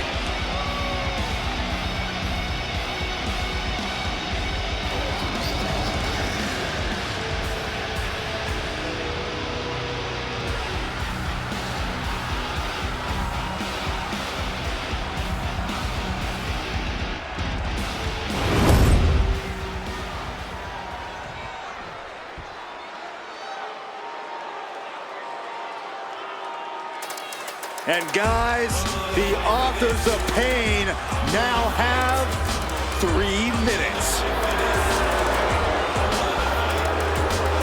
And at a combined weight of 770 pounds, Rosie and Jamal. 3-minute warning. Authors of Pain versus 3-minute warning is a recipe for brutality and ruthless carnage. And that's an irregular match, Cole. This is Extreme Rules. These 2 hit squads are going to 3-minute warning made a career out of demolishing anyone who got in their way. Why would AOP be any different? Because that's exactly what AOP does too. They play the same game as 3-minute warning. We got 3-minute warning, and the authors of pain clashing tonight in what should be a harrowing Extreme Rules match. Considering the teams involved here, it comes as no surprise that we have medical teams standing by backstage. Yeah, these are two of the most merciless and physical teams we've ever seen. Lasting bodily harm isn't just highly probable in this match, it's essentially guaranteed. I, for one, can't wait to see what these teams do with the rules thrown out the window. They're free to be as creative An early pin attempt. And that only gets a 1 count. He needs to deal more damage before trying that again. Watching the hardcore style of 3-minute warning, both of these men are from the hood, so to speak. Grew up in the streets, brought up to be tough. Rosie and Jamal have a rough tenacity. A duo that couldn't care less about headlocks. They're just all about beating the hell out of you. 3-minute warning's thug-like tactics need to be respected. From the top. Oh no, went big and pays for it. They are feeding off the WWE fans, now pinning the arm down, and we might want to get mobile, boys. Let's hope the visit to our desk is only temporary. We've seen the sledgehammer many times before, and it has never been a pretty sight. A sledgehammer to the midsection will knock the wind out of you. Looks like he's coming back in with the lariat.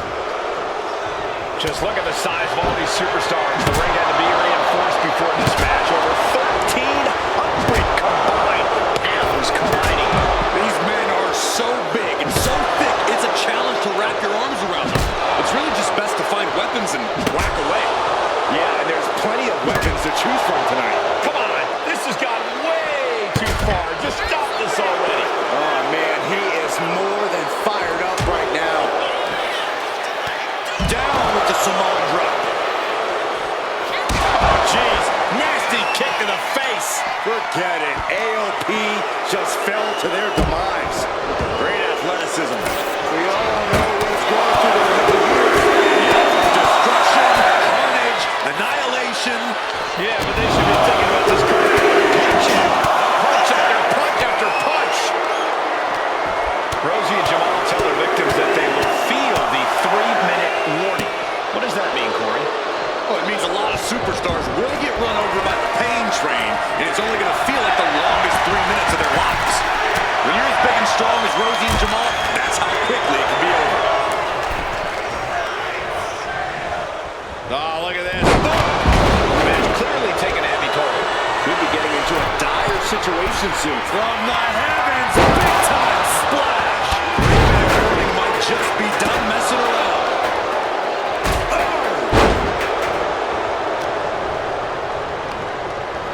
Put into the corner. What could be next? Kick to the gut.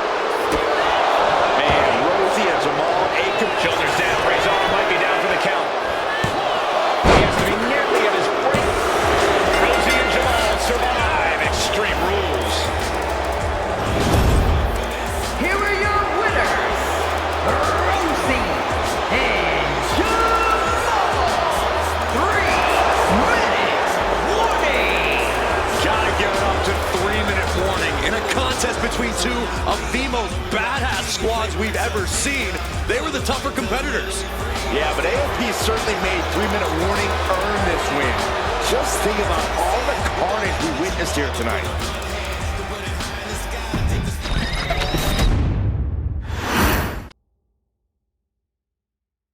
We've come to the part of the showcase where we get to talk about Tamina. Ever since walking in WWE, shoulder to shoulder with the Usos, Tamina's alliance with this dynasty has never been in question. I remember watching Monday Night Raw and I seen Tamina debut with my brothers. It was a pretty cool, dynamic, right?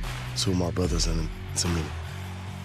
Together, Tamina and the Usos helped each other navigate through a trial-filled first year in WWE, making sure they all survived together.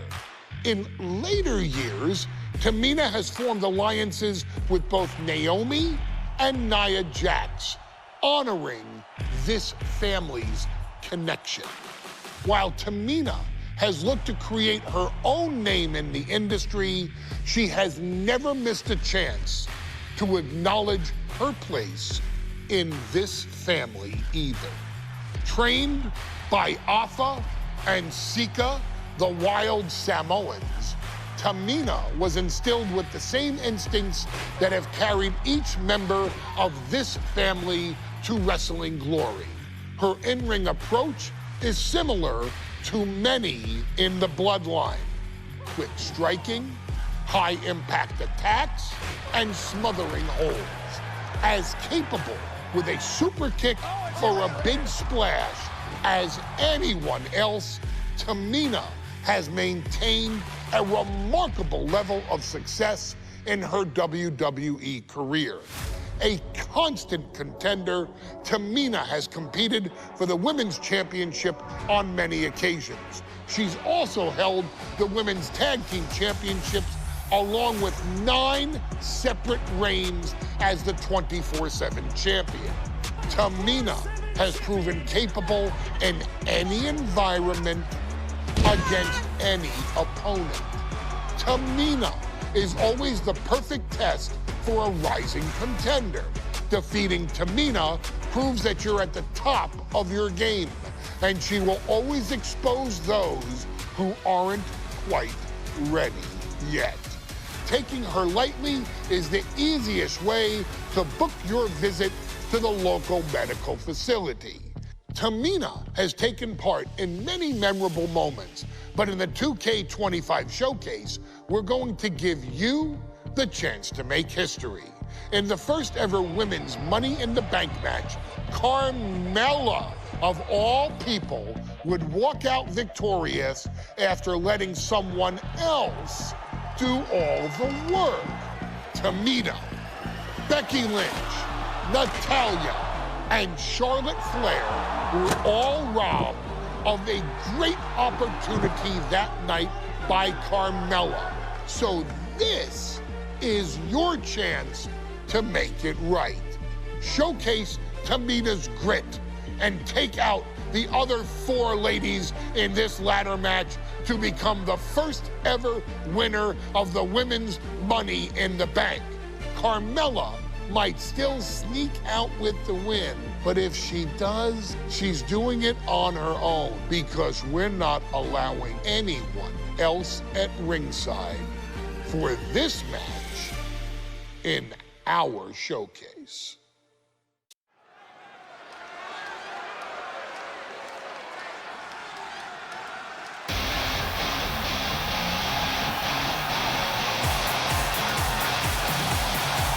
We are making history tonight here in St. Louis, the first ever Women's Money in the Bank ladder match. The following is the first ever Women's Money in the Bank ladder match. Introducing first, from the Queen City, Charlotte Flair. Charlotte Flair looking to become a Triple Crown champion. Every title, every opportunity she has put in front of herself, she has seized. This is a night where careers change forever.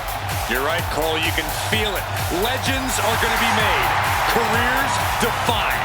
Hearts broken. This is Money in the Bank.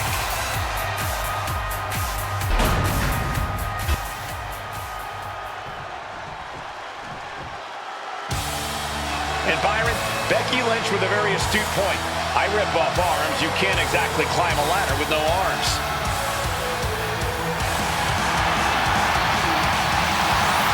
Next, from Dublin, Ireland, Becky Lynch. To add to that, Michael, I talked to Becky earlier and I asked, are you nervous about this? She said, yeah, I'm a little nervous, but I'm more excited than anything because I get to be part of history. Becky Lynch, the first woman drafted to SmackDown. First SmackDown Women's Champion. Can she become the first Miss Money in the Bank? Well, you can feel the excitement the moment they brought out the ladders before this show started. There is a big fight feel right here in St. Louis.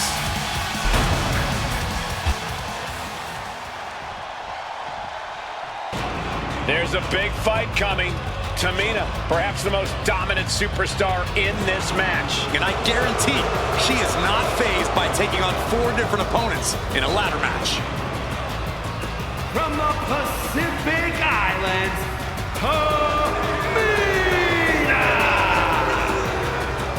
This is a milestone moment that is being watched all over the world. And Tamina is hoping to live up to her family's legacy. She wants that briefcase. She wants that title. It's in her blood.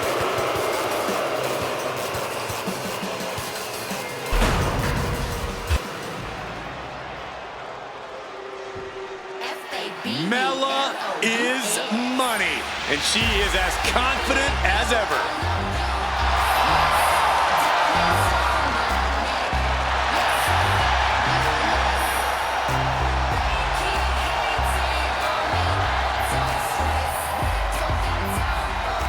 Making her way to the ring from Staten Island, Byron, Carmella's made a couple of good points recently, saying, I was the last woman drafted in the WWE draft last summer. How big of a chip is on her shoulder? Well, she's got a huge chip on her shoulder. And also, don't forget, Carmella has had some major victories lately, so she has all the fuel you could need heading into a match of this type.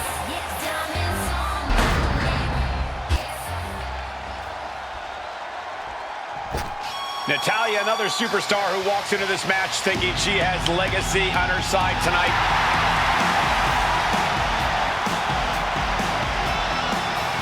and from Calgary, Alberta, Canada, Natalya!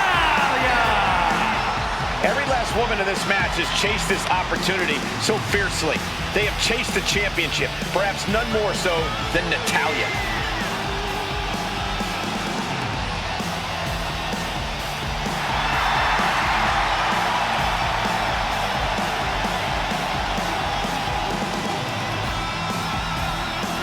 Winning Money in the Bank would certainly go a long way to helping Natalya prove she too is the best there is, the best there was, and the best there ever will be. Winning that briefcase is like taking the proverbial express lane to success. This new generation of female superstars are providing yet another milestone moment here. Tamina, Charlotte, Carmella, Natalya, and Becky Lynch can climb the ladder and retrieve the briefcase, become the first ever Miss Money in the Bank. No safe haven in this match. These ladders can be your best friend or your worst enemy. There's no allies in this match. It's everyone for herself. There is no room for friends when history's being made. Not when you can go down in the record books as the first Miss Money in the Bank. Gentlemen, this is what I believe we refer to as mudhole stomping. You gotta wonder if there's more animosity in this match than we previously thought. Tamina not caring that Becky's a fan favorite. The crowd's adulation is meaningless. All that matters is the contract suspended above the ring. Tamina has shown so much dominance in this match. Such a dangerous setting for all these superstars. Ladders are everywhere. Each competitor is only limited by their imagination. Your head has to be on a constant swivel. Ladders will be used as weapons. Anything can happen to get that briefcase. And looking at the playing field, the majority of these women love to utilize their submission offense to put opponents away. Tapping someone out won't win this match, but these women should not shy away from using the biggest weapons in their arsenal.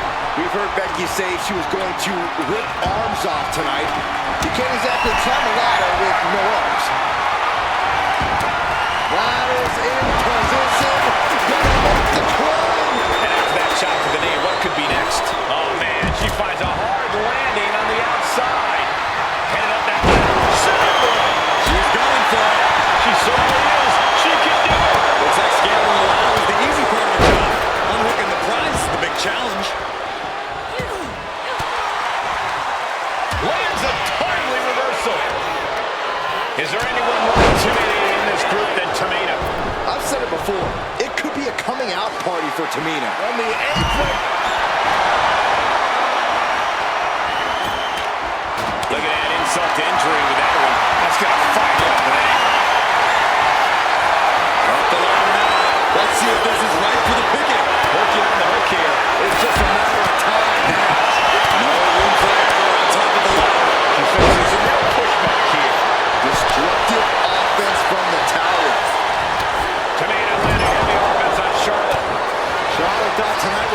ascension to her throne.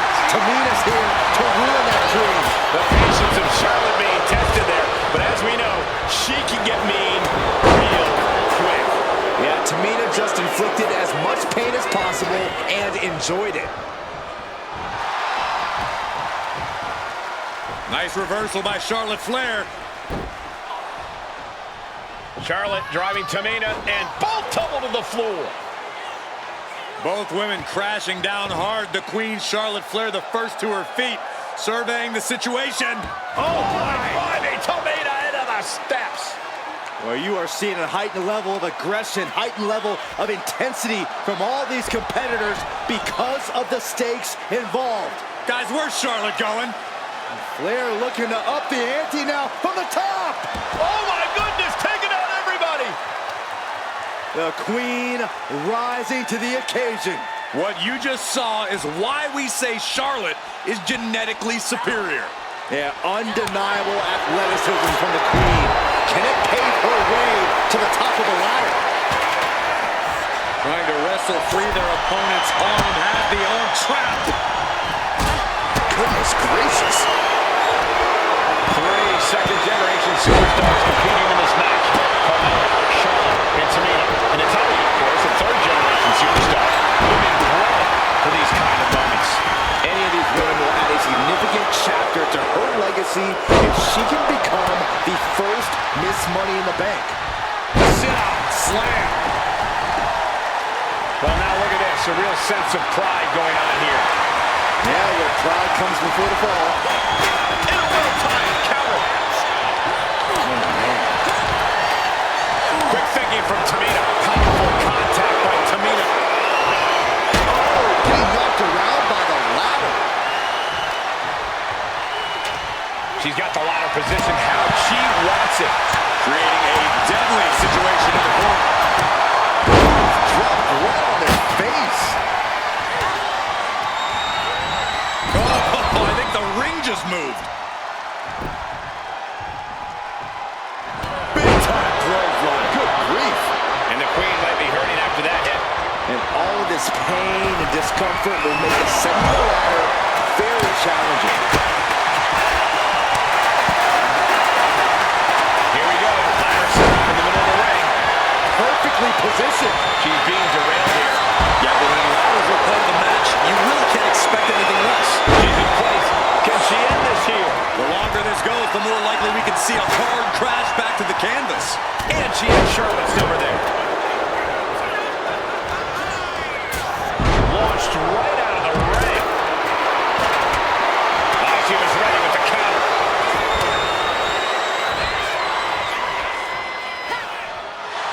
Up for the electric chair, down for the drop. Taking this thing out onto the floor now.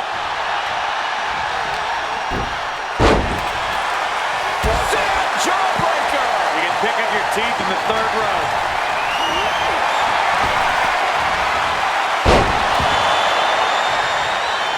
Getting smacked in the head with a chair.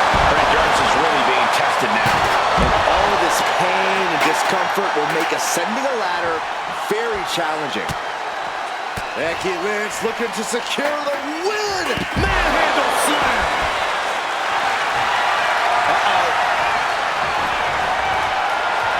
And she's reeling now. Looks like the gas tank is running past E now. Becky definitely felt every last bit of that blow. This deep into a ladder match, the last thing you want is to start breaking down. Trying to reach it, trying to win. And it looks like that hook is causing a lot of problems up there. Money in the Bank briefcase. This could be the beginning of the end. Uh-oh. Sharpshooter applied. She's trying to slip out of this submission. Let's go. She just released the hold. Maybe she has something better in mind. Sliding down into the rope. She's back in the ring. Kneecap goes right into the face to halt the attack. What a move. And she's only taking more damage at this stage. And all of this pain and discomfort will make it a super kick. Carmella's eyes are growing wider now. Is this her chance to climb the ladder and become Ms. Money in the Bank? I love it. Carmella just humiliating her opponent now.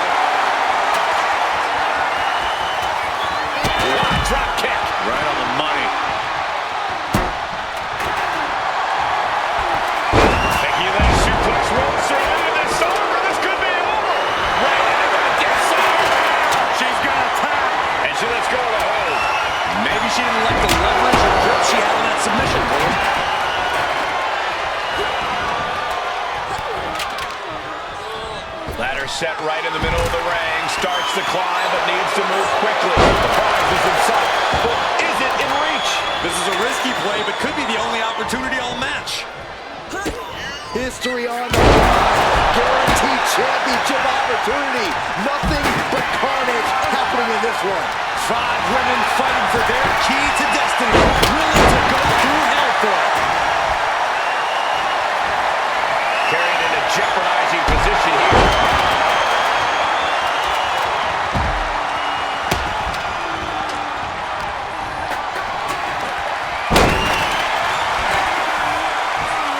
Completely losing control. Getting ugly in there. Out of control. Oh, man, look at him.